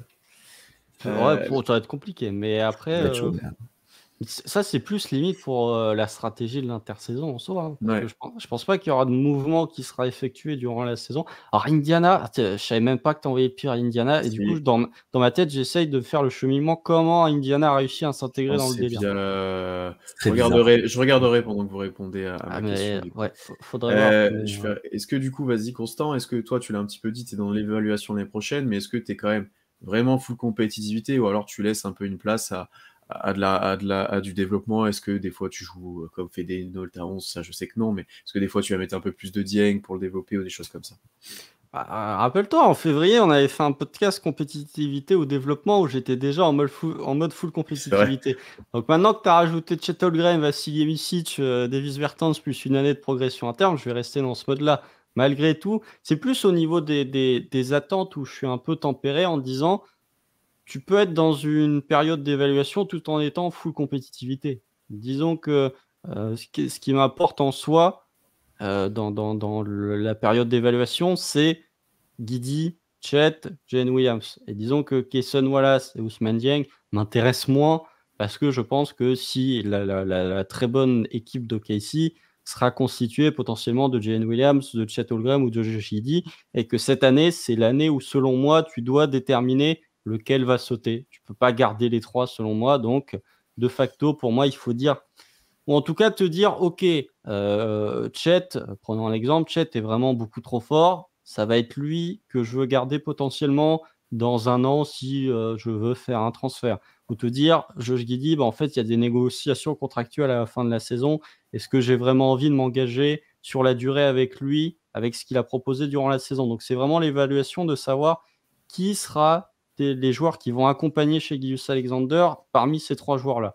Et au niveau des attentes que j'ai, non, pour moi, c'est une équipe qui, malgré le fait que elle est dans une année de semi-reconstruction, dans une année d'évaluation de ses joueurs et de ses profils et de ses potentiels, c'est une équipe qui doit quand même assumer ses objectifs et qui doit quand même rester dans des velléités d'être compétitif. Donc, Moi, c'est, disons qu'au niveau des attentes, un peu moins, mais dans l'objectif et dans ce que doit proposer le Thunder, on doit être sur de la compétitivité. Et l'un n'empêche pas. Clairement, objectif, de toute façon, je l'ai dit plus tôt, objectif playoff, donc forcément, il faut que tu sois compétitif. Par contre, oui, comme on l'a dit, nous, on voit pas de trade en cours de saison, donc il faut que tu sois compétitif, certes, mais c'est pas incompatible avec le développement. Tu vois, l'an dernier, le fait que tu aies un groupe jeune comme ça, qui ait pu être compétitif, se qualifier au play-in, jouer 2 matchs coup près, c'est super pour l'expérience. Et donc cette année, l'idée, c'est de capitaliser là-dessus et de continuer à leur faire confiance et à leur faire bouffer des matchs à enjeu, quoi. C'est l'idée. Donc tu commences déjà à avoir quelques réponses sur le groupe de jeunes autour duquel tu veux construire, mais comme tu l'as dit, Constant, on sait pas trop. Tu vois, la hiérarchie derrière Shea, elle est un peu floue encore. On n'a pas vu Chet déjà sur le terrain, donc forcément, quand c'est ton pick 2, tu as envie de voir la place qu'il prend dans ton effectif. Et au-delà de ça, on a aussi des doutes par rapport aux rotations en sortie de banc. Qui va réussir à s'imposer, qui va réussir à prendre des minutes. Donc cette année, pas de précipitation, faut être compétitif. L'objectif, c'est d'aller en playoff avec ce groupe. Pas besoin de tout faire péter, quoi. Donc oui, moi c'est là où je suis très enthousiaste, c'est que c'est vrai que tu vas pouvoir mixer les deux. Et du coup, c'est génial pour le groupe que tu es en train de développer. Voilà, les mecs, on leur donne totale confiance et en plus, ils ont de la pression, mais pas trop, quoi. Ils ont la pression du résultat, mais en même temps, ils savent que ça se fera. Si OKC va loin, ça se fera avec eux, du moins cette année en tout cas. Donc voilà, c'est un genre de mix des deux. J'ai une réponse un peu neutre là-dessus, mais on veut gagner, mais aussi développer des joueurs. Et développer des joueurs peut passer par être compétitif et gagner des matchs, quoi. Non, de toute façon, là, vu la structure de l'équipe d'OKC, ça va ensemble. Je suis d'accord avec vous que les deux sont ensemble et c'est pas indissociable. Parce que tes lieutenants, on l'a dit, tes deuxième options, c'est tous des rookies, troisième année, c'est Chet, enfin voilà, c'est des nouveaux joueurs. Sur le banc, c'est très jeune. Et ce qui est important pour moi, c'est qu'ils sont tous dans un environnement favorable. Tu vois, un Jalen Williams et un Giddey, ils vont pouvoir se développer parce qu'ils vont avoir des ballons, un Chet parce qu'il y a des gens autour et qu'il a un rôle qui lui convient. Et même en sortie de banc, je suis pas sûr que développer un Cason Wallace dans une équipe faible où il a beaucoup de ballons, ça soit bien pour lui. Je pense que c'est beaucoup plus intéressant de le développer. Ben, il a un petit peu de responsabilité par la main. Par contre, défensivement, on le responsabilise. Il joue avec des bons joueurs autour. Il a du off-ball. Même pour un Dieng, je trouve ça intéressant comment l'utiliser en pré-saison où quand il rentre, il a un peu de ballon et tout, mais c'est un peu un électron libre. Mais par contre, il a des bons joueurs autour de lui qui peuvent compenser, qui peuvent l'aider. Et ça, je trouve ça très intéressant dans le développement. En fait, au point où on en est de la reconstruction avec les joueurs qu'on a, t'es plus dans une méthode un peu archaïque où tu mets les joueurs sur le terrain et vous dites gagner de l'expérience et jouer. T'es vraiment là dans un aspect où le fait d'être compétitif et de jouer des gros matchs et d'avoir un effectif structuré, ça va peut-être t'aider à développer certains joueurs qui, dans un truc un peu moins structuré, auraient moins percé. Alors peut-être qu'ils auraient des plus grosses stats, peut-être qu'ils auraient développé des compétences, mais ils auraient été moins prêts au final pour les échéances qui t'attendent et pour être dans le futur des bons role-players, des bons joueurs sortis de banc, voire plus, hein, parce que là on est dans la projection basse, hein, mais t'as un monde où il y en a certains d'eux qui deviennent excellents et qui prennent une place dans le 5, etc. Hein. Donc non, je suis d'accord avec vous que tu dois avoir cet esprit compétitif parce que tu as l'équipe parce que au point où tu en es de ta reconstruction avec un Shea, etc., tu dois aller chercher des wins et tout. Mais peut-être que ton salut viendra petit à petit des joueurs en sortie de banc, des joueurs que tu développes. Et c'était déjà le cas l'année dernière. On gagne beaucoup de matchs parce que tu as un Jalen Williams qui est bien plus fort qu'on espérait. Tu as Giddey qui continue. Enfin voilà, il y a plein de choses qui ont aidé au-delà de Shea. Donc il faut rester dans cette optique-là.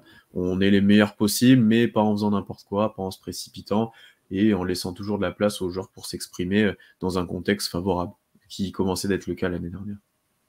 Et vous avez parlé du fait que ça pouvait la progression pouvait se faire via ces joueurs. Moi, j'ai l'impression que c'est surtout un schéma que tu peux appliquer à Chet, Giddey et J-Dub et que Cason Wallace et Ousmane Dieng sont un peu en dessous. Parce que, notamment si nous, on n'envisage pas de trade, c'est parce que, comme l'a dit Tom, un joueur comme Chet Holmgren, selon la saison qu'il peut produire, en fait, ça peut modifier complètement tes besoins, ça peut modifier complètement la philosophie de jeu. C'est-à-dire que si Chet Holmgren devient, sur sa saison rookie, tu dis oui, là, pour le coup, tu as un joueur potentiellement qui peut jouer à un niveau All-Star et qui peut être All-Defensive, voire candidat DPOY, en fait, ça change complètement ce que tu as besoin que si la saison rookie de Chet, c'est pas d'efficacité et des blessures.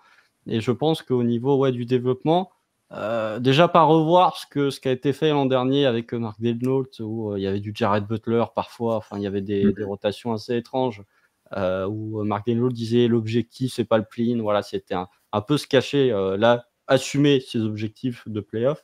Et ouais, moi je trouve que le salut passera effectivement de Giddey, de Chet et de Jalen Williams, là où un joueur comme Cason Wallace et Ousmane Dieng, je trouve qu'ils vont avoir moins de temps pour s'exprimer. Tu as des joueurs moins prêts. Je pense que ça sera peut-être un peu plus complexe pour eux et que on va aborder les rotations bientôt, mais si jamais tu es dans un match que tu dois absolument gagner, je sais pas, tu vas à Dallas, tu as 2 équipes qui ont le même bilan, tu es à la mi-mars, c'est un match que tu dois absolument gagner. Je suis pas sûr que tu préfères mettre Cason Wallace sur le terrain plutôt que Micic. Plus dans ce Oui, non, sens-là. bien sûr. Oui, non, mais bien sûr. Je pense Donc, qu'arriver en playoff, faut quand ça compte. Mais sur la saison, c'est des joueurs qui peuvent t'apporter, je pense. Tu vois, c'est pas un coup d'épée dans l'eau où tu dois les faire jouer parce qu'il y a que eux, quoi. C'est vraiment des joueurs qui, pour moi, peuvent être performants. Mais c'est là où je me dis que Dieng et Cason Wallace, voilà, sur des matchs coup près, potentiellement, ils peuvent pas être utiles. Là où des joueurs qui font partie de ta reconstruction, comme le trio, peuvent être des joueurs qui te font remporter le match. Après, Micic, c'est un rookie, hein. Il y a du développement à faire sur la NBA, j'entends. Est-ce qu'il participera-t-il au Rising Star Challenge on en parlera peut-être après. Il y avait un mec de 32 ans aussi qui avait participé au Rising Star il y a de ça quelques années. Mais ouais, c'est... Disons que... Et puis aussi, tu as des joueurs qui commencent à mûrir, comme l'a dit Tom, quand tu as joué 2 matchs de play-in, des joueurs comme Giddey, comme Jalen Williams ont une semi-expérience, parce que c'est bien d'être jeune, mais si tu commences à avoir du kilométrage, ça compte même encore plus que ton âge sur le parquet. C'est-à-dire que même si Josh Giddey a 21 ans, il a beaucoup plus d'expérience que Jack White qui en a 25. Donc, compétitivité, bien sûr, mais évitons de revoir ce qui a été fait l'an dernier où tu as des rotations à 12 alors que c'est des matchs qu'il faut absolument que tu gagnes dans la course au play-in ou potentiellement pour le dernier spot qui qualifie directement en play-off. C'est vrai que les matchs compétitifs, il faudrait voir l'évolution qu'a eu Shai. En saison rookie, il a joué une série de playoffs. Il faudrait voir à quel point ça lui a rendu service dans son développement. Bon, je sais pas si ça peut se... vu le développement qu'il a eu, si tu veux, ça a servi, je pense. Rookie était quoi? Il était à 10 points et sophomore 19, un truc comme ça. Après, c'est pas les mêmes responsabilités, mais disons que c'est trop différent. De ce qui ressort,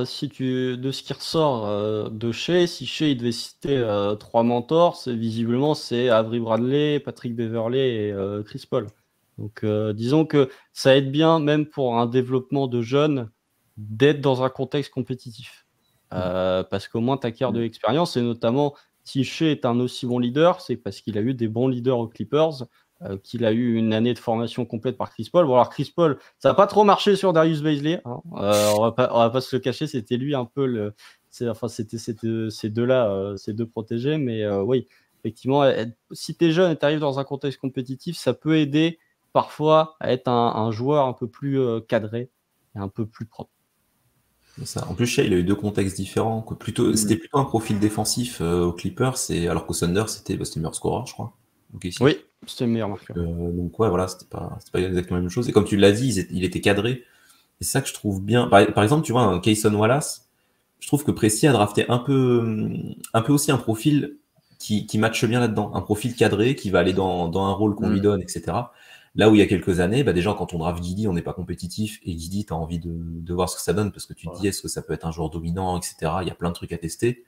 Même encore avant, quand tu draftes beaucoup, tu sais que tu vas pas être compétitif, donc tu te dis, c'est un joueur un peu expérimental, on va tester des trucs. Presti, il a un peu adapté sa manière de drafter aussi au niveau de KC. C'est un choix de plancher, Cason Wallace, ça c'est sûr. Ouais, concrètement. Ouais. D'accord. Bon, passons maintenant un petit peu au truc un peu plus drôle à faire, c'est les rotations, les 5 majeurs, les line-up.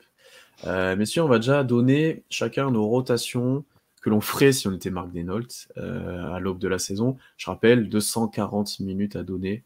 T'as mis les minutes aussi? Bah oui. Faites vos trucs, je vais... bien sûr, comme chaque année, il faut donner les minutes. J'avais les rotations, j'avais plus les minutes. Est-ce que tu as fait les minutes, toi, Tom?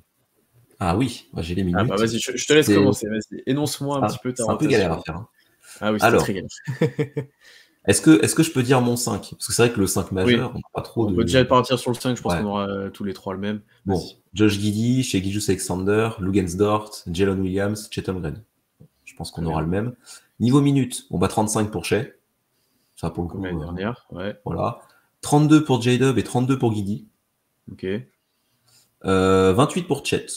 J'aimerais bien, peut-être pas le cramer direct 32 minutes, tu vois. Il vient d'arriver, techniquement, c'est un rookie. Bon. On en pense Je suis qu'on pas veut sûr qu'il après, les voilà. ait les 33 et les 35 minutes dans les jambes en plus, honnêtement. Ouais, voilà. Donc 28, je trouve ça pas mal, selon les matchs, tu vois, selon les matchs, tout ça, de voir. Et j'en donnerai 26 à Dort. Donc un peu moins de temps de jeu que l'an dernier. Ok.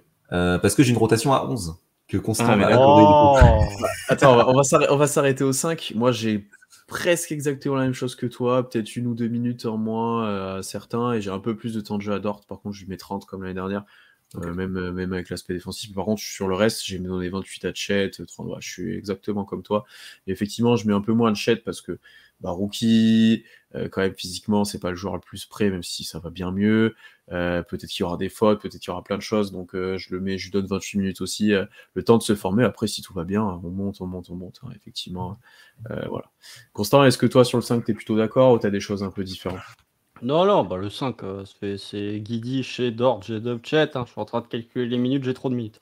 Mais non, sur le 5 majeur, en tout cas, ça bouge pas. Effectivement, je suis pas sûr. Je pense pas que Chet aura 35 minutes dans les jambes, en tout cas au début.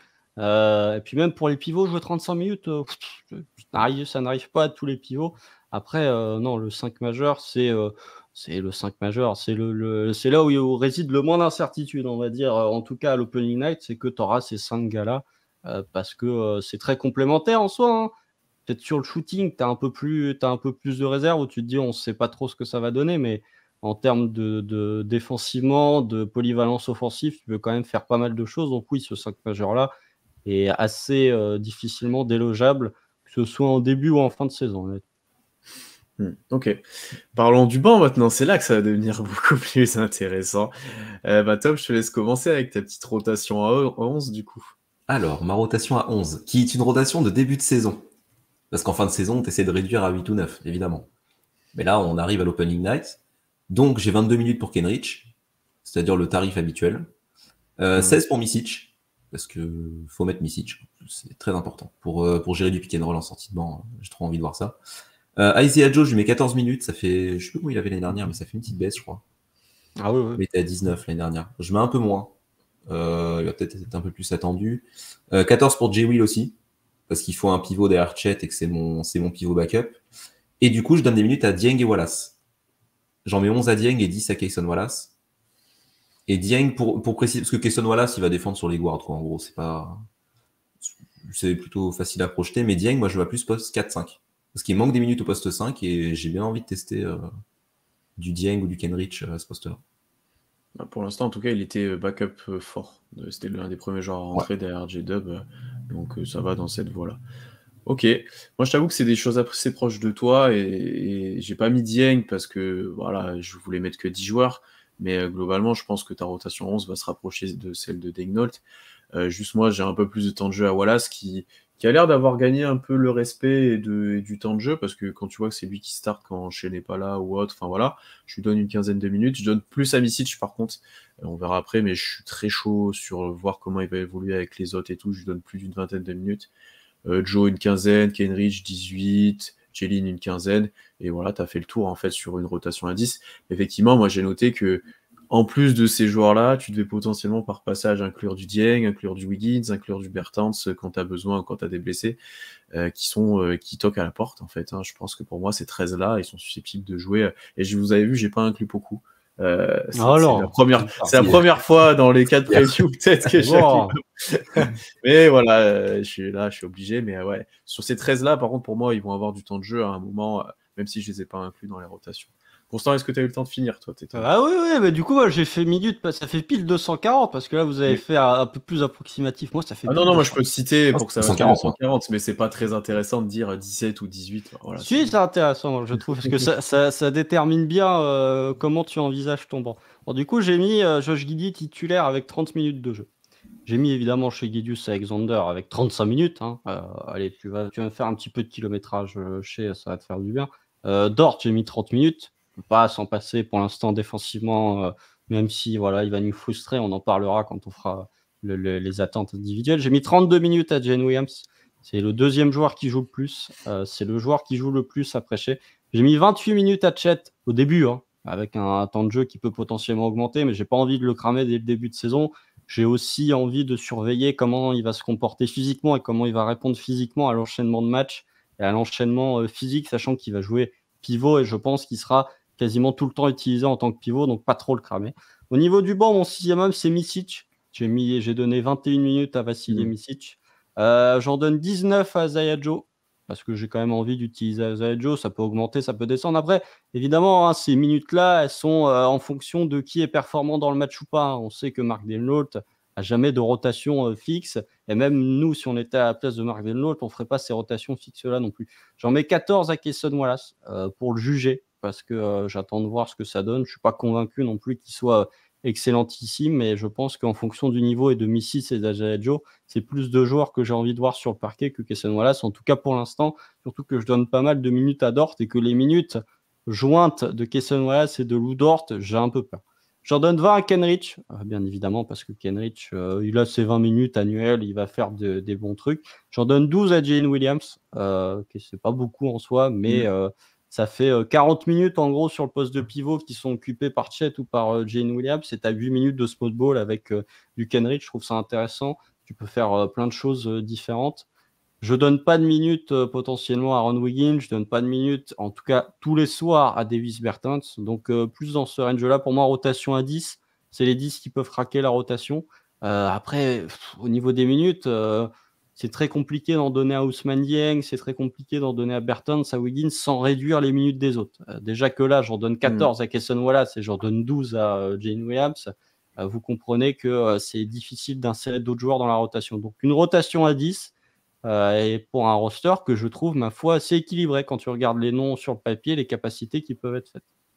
On a un très bon roster. Honnêtement, je suis assez content de ce qu'a pu être sur le papier, en tout cas. Ouais.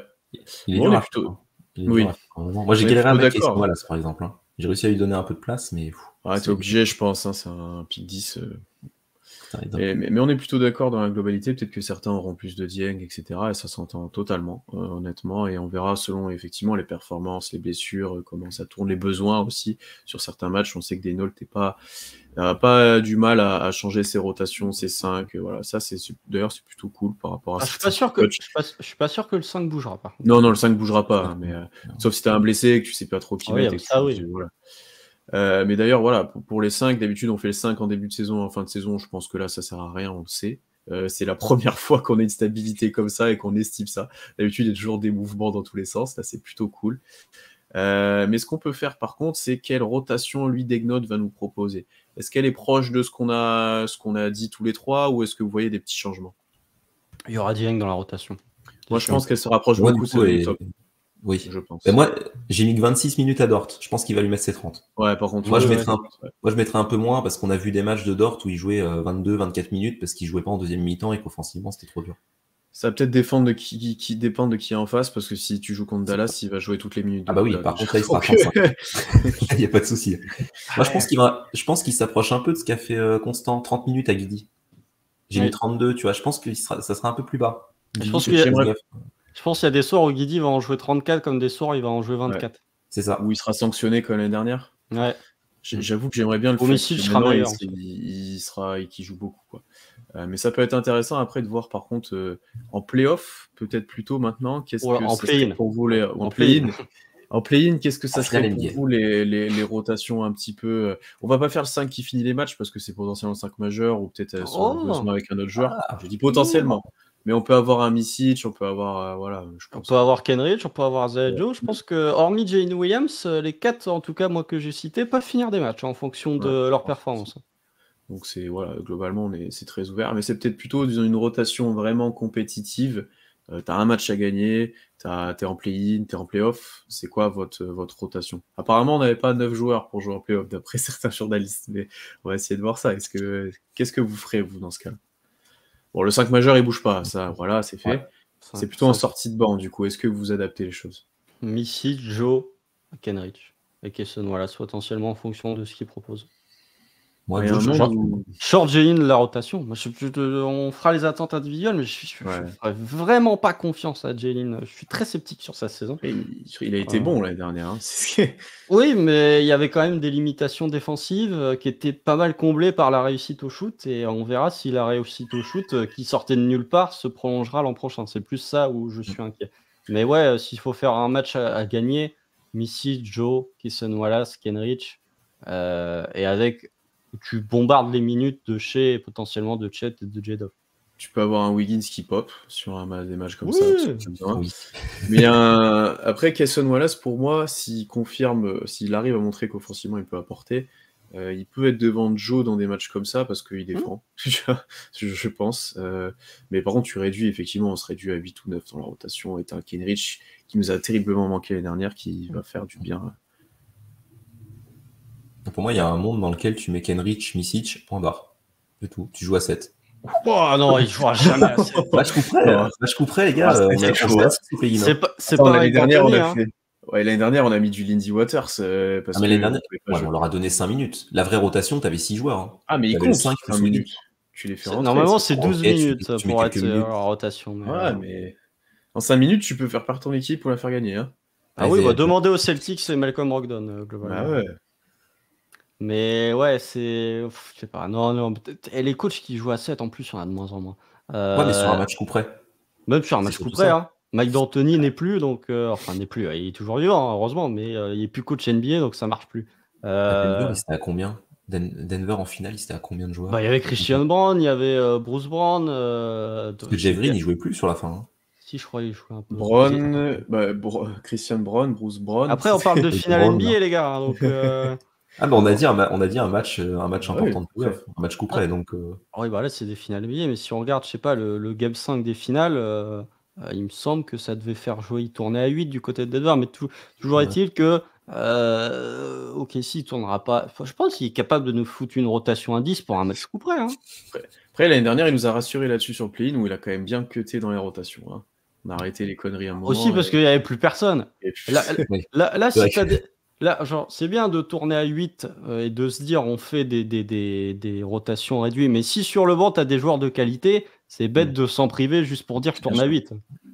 Si tu es comme les Knicks, par exemple, et que tu as l'un des meilleurs bancs NBA, bon, leur banc, globalement, c'était Emmanuel Quickley, c'était Hartenstein, c'était Josh Hart, c'était ces 3 joueurs-là. Si tu as 3 joueurs excellentissimes, voire 4 joueurs excellentissimes en sortie de banc, utilise-les. Juste, si tu as 4 joueurs qui font partie de ton banc et qui sont nuls, oui, là, pour le coup, tu peux tailler dedans. Mais s'ils sont bons, autant les utiliser. Justement, en sortie de banc, pour moi, il y en a 2. Hein. Micic, Kenrich. Enfin, Micic, on verra en NBA, mais tu vois, Joe, tu peux avoir des problèmes défensifs. Pour Jay Will, on en a parlé. Kayson Wallace, tout dépend de ce qu'il va produire offensivement, d'à quel point il sera bon. Enfin, il n'y a pas beaucoup de certitudes en sortie de banc. Donc, c'est pour ça que ça s'entend de réduire autant.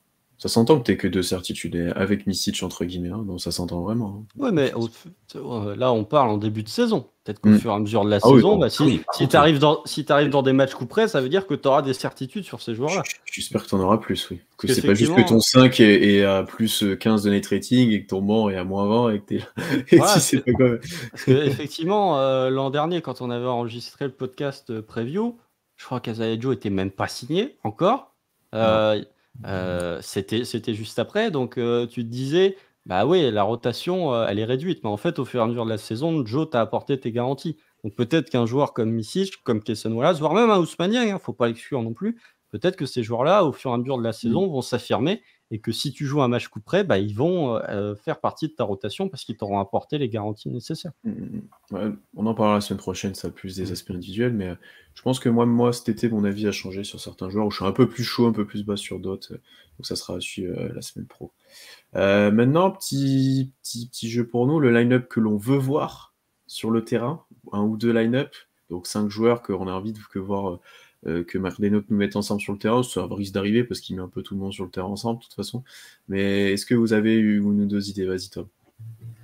Moi j'en ai 3, mais je vais en citer qu'un. Est-ce que sinon tu peux refaire ce que tu avais fait l'an dernier, à savoir une match-up offensive que tu veux voir et une line-up offensive et défensive que tu veux voir. Je me rappelle l'an dernier. Je les ai faites celle-là aussi. Défensivement, celle qui me plaît le plus, Kayson Wallace, Shai Gilgeous, Lugensdort, Jalen Williams, Chet Holmgren. Pas mal. J'aime bien l'idée. Tu peux mettre Kenrich en plus si tu En plus, ça devient vraiment bourrin là par contre. T'inquiète. Mais ouais, là, c'est violent défensivement. Pour peu que Cason Wallace soit aussi bon que ce que je pense perso, en tout cas défensivement, bonne chance. Bonne chance pour attaquer là-dessus. Bon, même s'il est juste capable, ne serait-ce que de couper les lignes de passe, avec ce 5-là, c'est déjà. Voilà. C'est qu'il a plutôt bien fait pour l'instant, Ouais. relativement, mais voilà. Moi, je vais en dire un, j'en ai deux. Bon, il y a peut-être l'un des ultimes et un que j'aimerais bien voir, c'est chez Guidi, Misic, J-Dub, Kenrich. Vraiment le small ball avec les deux en sortie de banc. Qu'on risque de voir pas mal, celui-là, hein, je pense. Hein. Et après, il y a le full tir, si je peux envie de dire. T'as Josh Giddey la balle en main. Isaiah Joe, Kenrich Williams, Davis Bertrand, Shuttlegram. S'il met dedans. C'est vrai il y a tellement de line-up fun, j'ai même pas mis Bertrand. Celle-là, tu donnes la balle à Guidi, tu mets tout le monde autour, tu joues pick and roll avec Chet, avec les autres autour, avec Kenrich qui cut et tu te fais plaisir. Et si vraiment tu veux que les 5 shoots, tu mets Misic à la place de Guidi. Oui. Spacing au max. On se rapproche presque de mon 5, puisque mon 5, c'est Misic, Shea, Joe, Jalen Williams et Chet. C'est-à-dire que là, tu as un créateur avec Misic. Bon, tu peux mettre Josh Giddey, mais disons que ça va être fun parce que Misic, il est capable de planter dedans. Quoi. Donc, tu as un. Voilà, et surtout, il a le pull-up. Théoriquement, il a le pull-up. On va voir après comment ça va se retranscrire. Mais tu as Misic qui fait le créateur ou le mec capable de pull-up. Tu as Shea qui fait tout ce qu'il sait faire, c'est-à-dire très bien. Tu as Isaiah Joe en spot-up shooter. Tu as Jalen Williams qui écrase tout sous le cercle et tu as Chet Holmgren qui protège le panier. Là, pour le coup, attaque-défense, c'est plutôt pas mal. Hein. Donc après, oui, il y a des line-up. Disons que tu mets n'importe quel shooter de l'effectif avec un créateur plus chez Gilgeous Alexander, ça donne très envie de le voir. Même le banc en soi, hein. Enfin, la line-up du banc, tu mets, je sais pas, genre, tu dis on stag, merde. J'ai plus le terme en français. Ouais, on se sépare, mais de sorte à ce qu'il y en ait toujours un des deux qui soit sur le terrain, où tu staggers les minutes, je sais pas, de Shea ou de Jalen Williams, et tu te retrouves avec un 5, c'est Misic, Cason Wallace, Jalen Williams, Davis Bertans, ou avec Chet Holmgren. Ça peut être intéressant aussi. Hein. Même les line-up au niveau du banc, je trouve que vraiment le trio Misic, Joe, Cason Wallace, c'est très complémentaire.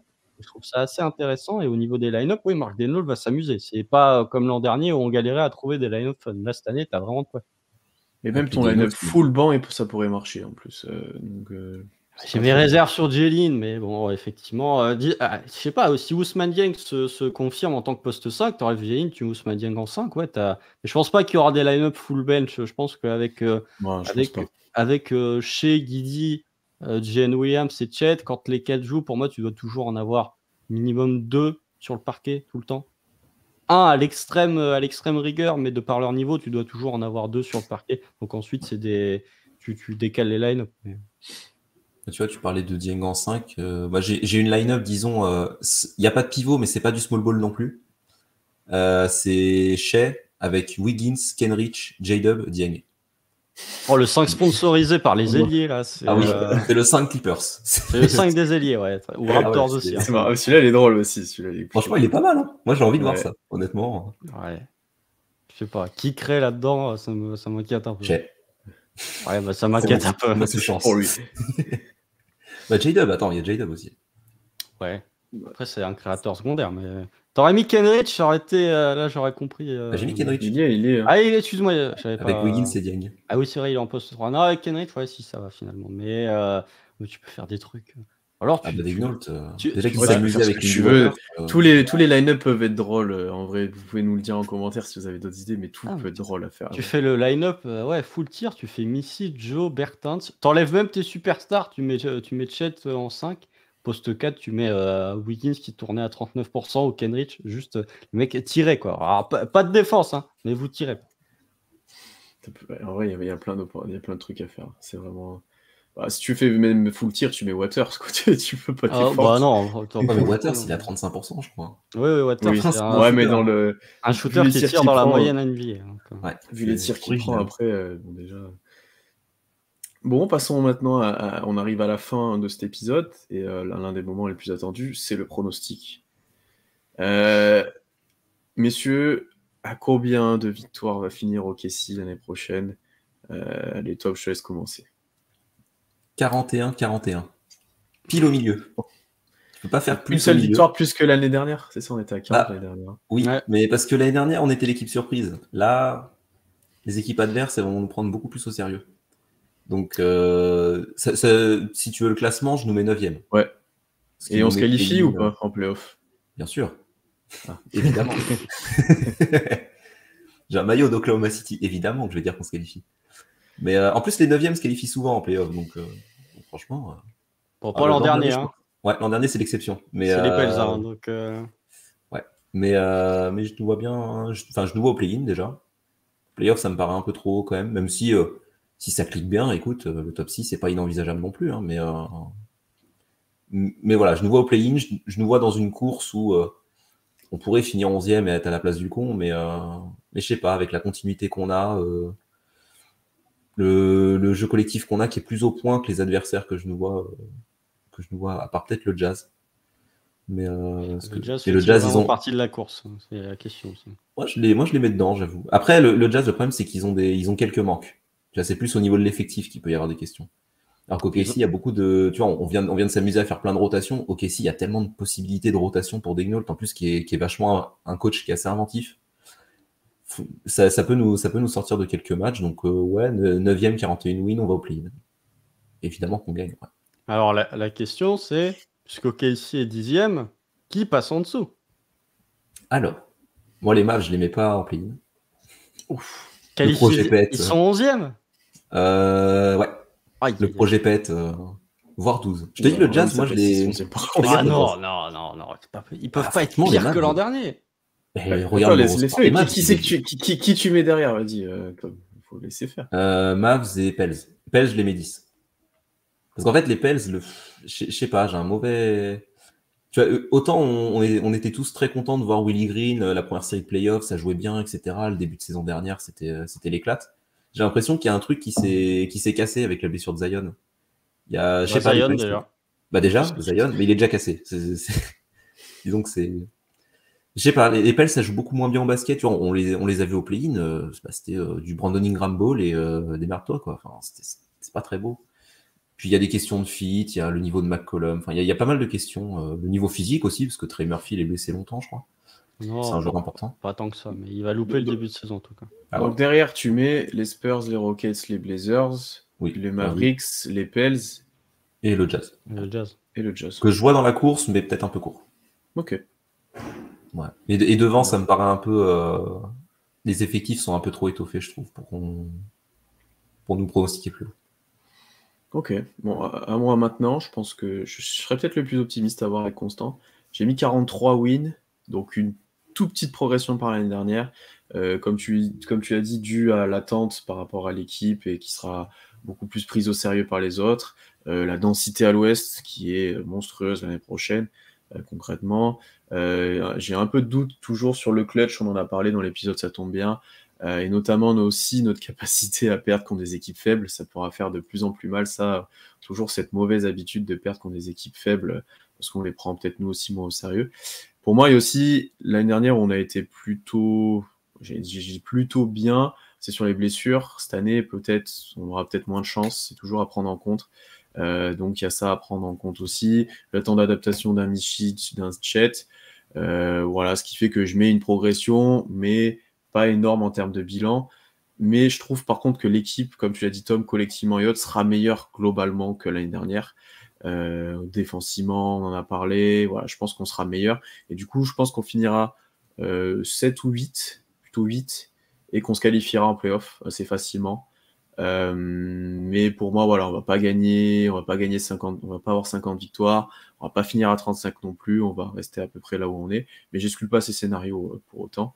Et si je devais faire comme toi, du coup, quelle équipe derrière? Bon, bah, les classiques assez faibles, hein, on va dire, dans la course.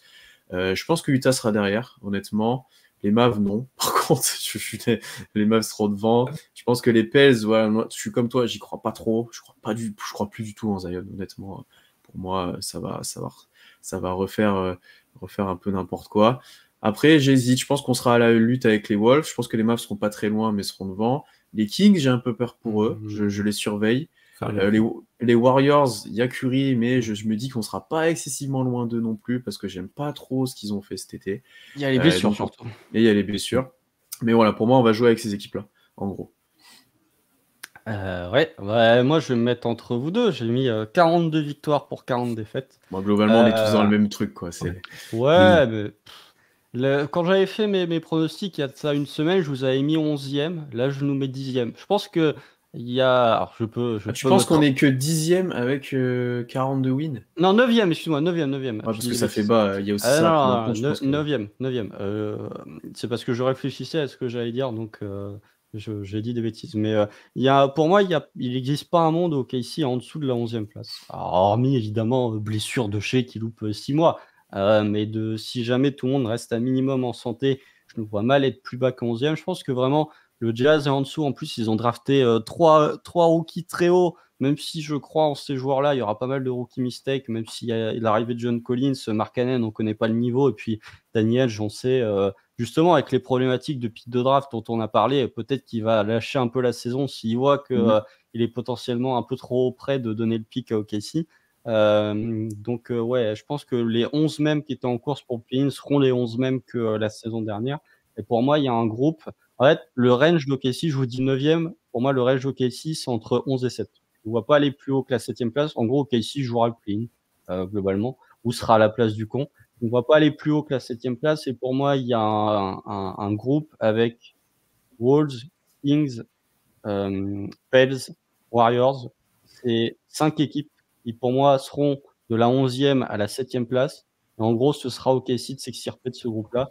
Et je nous mets 9e. Et les équipes qui étaient devant nous l'an dernier, je mets les Kings 11e. Je ne crois pas du tout aux Kings cette année. Je pense qu'ils ont eu une saison qui était parfaite en tout point l'an dernier. Réussite au tir parfaite. Aucune blessure. Les 5 titulaires ont joué minimum 72 matchs. C'est jamais arrivé quasiment. Fox, qui est le clutch player of the year, où en gros il met tout dans le clutch. Je pense qu'il y a beaucoup d'incertitudes sur les Kings. Et en 10e, je mets les Pels. Et du coup, on passe devant ces deux équipes-là. Mais vraiment, il y a un groupe où, pour moi, c'est interchangeable les places. C'est vraiment Pels, Kings, Warriors, Wolves, Thunder. C'est 5 équipes qui seront un peu en dessous du reste et qui vont se battre pour la qualif en playoff. Est-ce qu'on se qualifie en playoff? J'ai envie d'y croire. Après, est-ce que ça va arriver? Je ne sais pas. Mais ça amène peut-être à mon dernier point, c'est que ne pas considérer une non-qualification en play-off comme un échec cette saison, si jamais tu as réussi à avoir des certitudes sur ton projet et sur le trio de Chet, Giddey, J-Dub. Évidemment, ce sera une déception, mais si jamais ça peut t'aider à avoir des certitudes pour les années futures, la saison ne sera pas un échec et ne sera pas complètement achetée non plus. Sachant qu'on n'a pas pris en compte on n'a pas calculé avec comment ils appellent ça, le in-tournament, comment ça s'appelle déjà?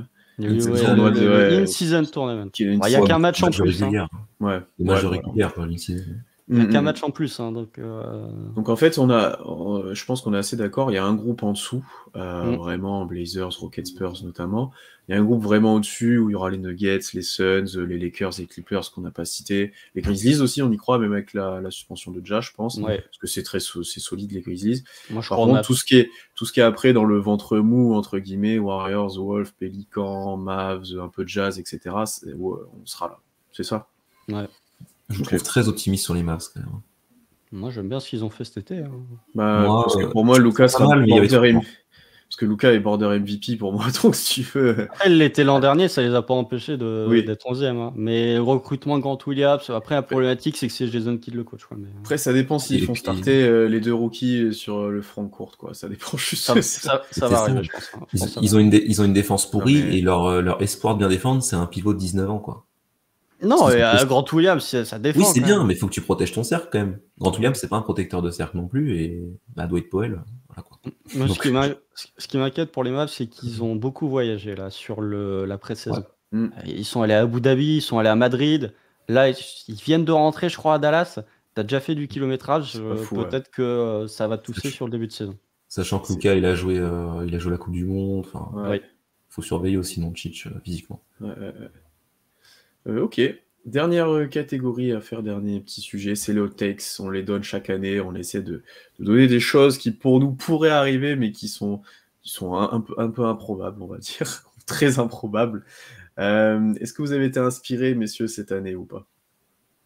Vas-y Tom, parce que moi j'ai dit j'allais faire on the fly, mais j'en ai une là, peut-être hot take. Vas-y, Hot Tom. take. Ouais, vas-y Tom. J'en ai deux. Alors, je commence la première, c'est pour faire un lien avec la preview de l'an dernier, où j'avais dit un petit match à 40 points de Treman. Évidemment, ça n'est absolument pas arrivé, il a fait une saison pourrie. Si, en G-League, il l'a peut-être fait. Mais Je suis même pas sûr. Je suis même pas sûr. Il a fait un 30, je crois, mais je suis pas sûr. Ouais. Mais je repronostique une bonne surprise de Treman. Attention, ce n'est pas fini. Le projet Treman n'est pas foutu. Oh non.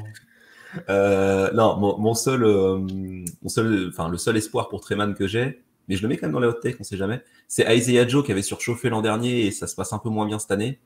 Et Treman se met à rentrer des tirs. Et là, vu que Treman, défensivement, c'est pas moins bien que Joe, c'est peut-être même un peu meilleur. Bon, là, j'allais dire qu'il pouvait apporter de la passe, mais pas trop, mais il peut un peu attaquer le cercle, etc., même s'il faut qu'il apprenne à finir. On sait jamais. Treman l'an dernier, c'était vraiment catastrophique, mais vu qu'en saison rookie, il a montré vraiment des choses intéressantes, c'est pour ça que je le couperai pas. J'abandonnerai pas le projet. Pas encore. Bon, on fera pas plus incandescent que ça, je pense. Voilà. Je sais pas. Enfin, de toutes les hot takes qu'on aurait pu choisir, Tom a choisi Treman, quoi. C'est vraiment. C'est exceptionnel. C'est dur. Allez, moi j'en ai une là que je viens de trouver. Alors la première, c'est Chet Holmgren sera le meilleur contreur parmi les rookies. Il y a quand même un client. Bon, il y a un duel, quoi. Il y a quand même un client. Ah non, tu peux peut-être, mec, on vient d'en parler, Lively, peut-être qu'il peut être intéressant vu la taille. Contreur, je sais pas. Après, c'est une question de taille et s'il est laissé sous le cercle, tu mets des comptes, tu vois. Il peut jouer des minutes en plus. Moses Brown mettait des comptes, si tu veux. Ouais, mais il faut avoir le QI nécessaire. Oui. Alors que Chet sera le meilleur contreur parmi les rookies. Okay. Et le trio Chet, Giddey, J-Dub, cumulé, c'est 55 points de moyenne. Chet, Giddey, J-Dub, 55. Ouais. Ok, c'est costaud. Donc en gros, ça fait tu 20, dis... 20, 15 en gros. Ça fait, ouais. Ouais, allez, 19, 19, 16 à peu près, ouais. Ça, 19, 30, 35... Non, 35, 16, 5... Ouais. C'est peut-être beaucoup. Ouais. Bah ça, 50... c'est une autre take. C'est une autre take. Ouais, mais disons que... allez, non, ou alors, je vais faire, parce que sur chat, je suis un peu plus incertain. Jalen Williams dépassera les 20 points de moyenne ou sera à 19, et Giddey sera à 19 points de moyenne. Alors, les deux, là, je vais la reformuler, comme ça, pour être bien clair. Le duo Giddey, Jalen Williams, c'est 40 points de moyenne en cumulé, la saison prochaine. Ok. Elle a accordé. J'en ai une qui ressemble un peu à toi, moi, Constant, c'est que j'ai Chet top 3 au contre sur la NBA. Il y a des clients. Hein. Ouais, mais s'il tourne à 2-3, ça se fait. À 3 comptes de moyenne. Mais 3 comptes, il serait premier. Hein. À 2-3, j'ai dit. Mais, à 2.3. Non, à 2 ou 3. Enfin, tu vois, dans ces eaux-là, je pense que c'est possible pour lui. 3 comptes pour un rookie. Voilà. Il nous fait une saison à la Kessler, quoi. Déjà, oui, il y a Walker Kessler en concurrent. Ouais.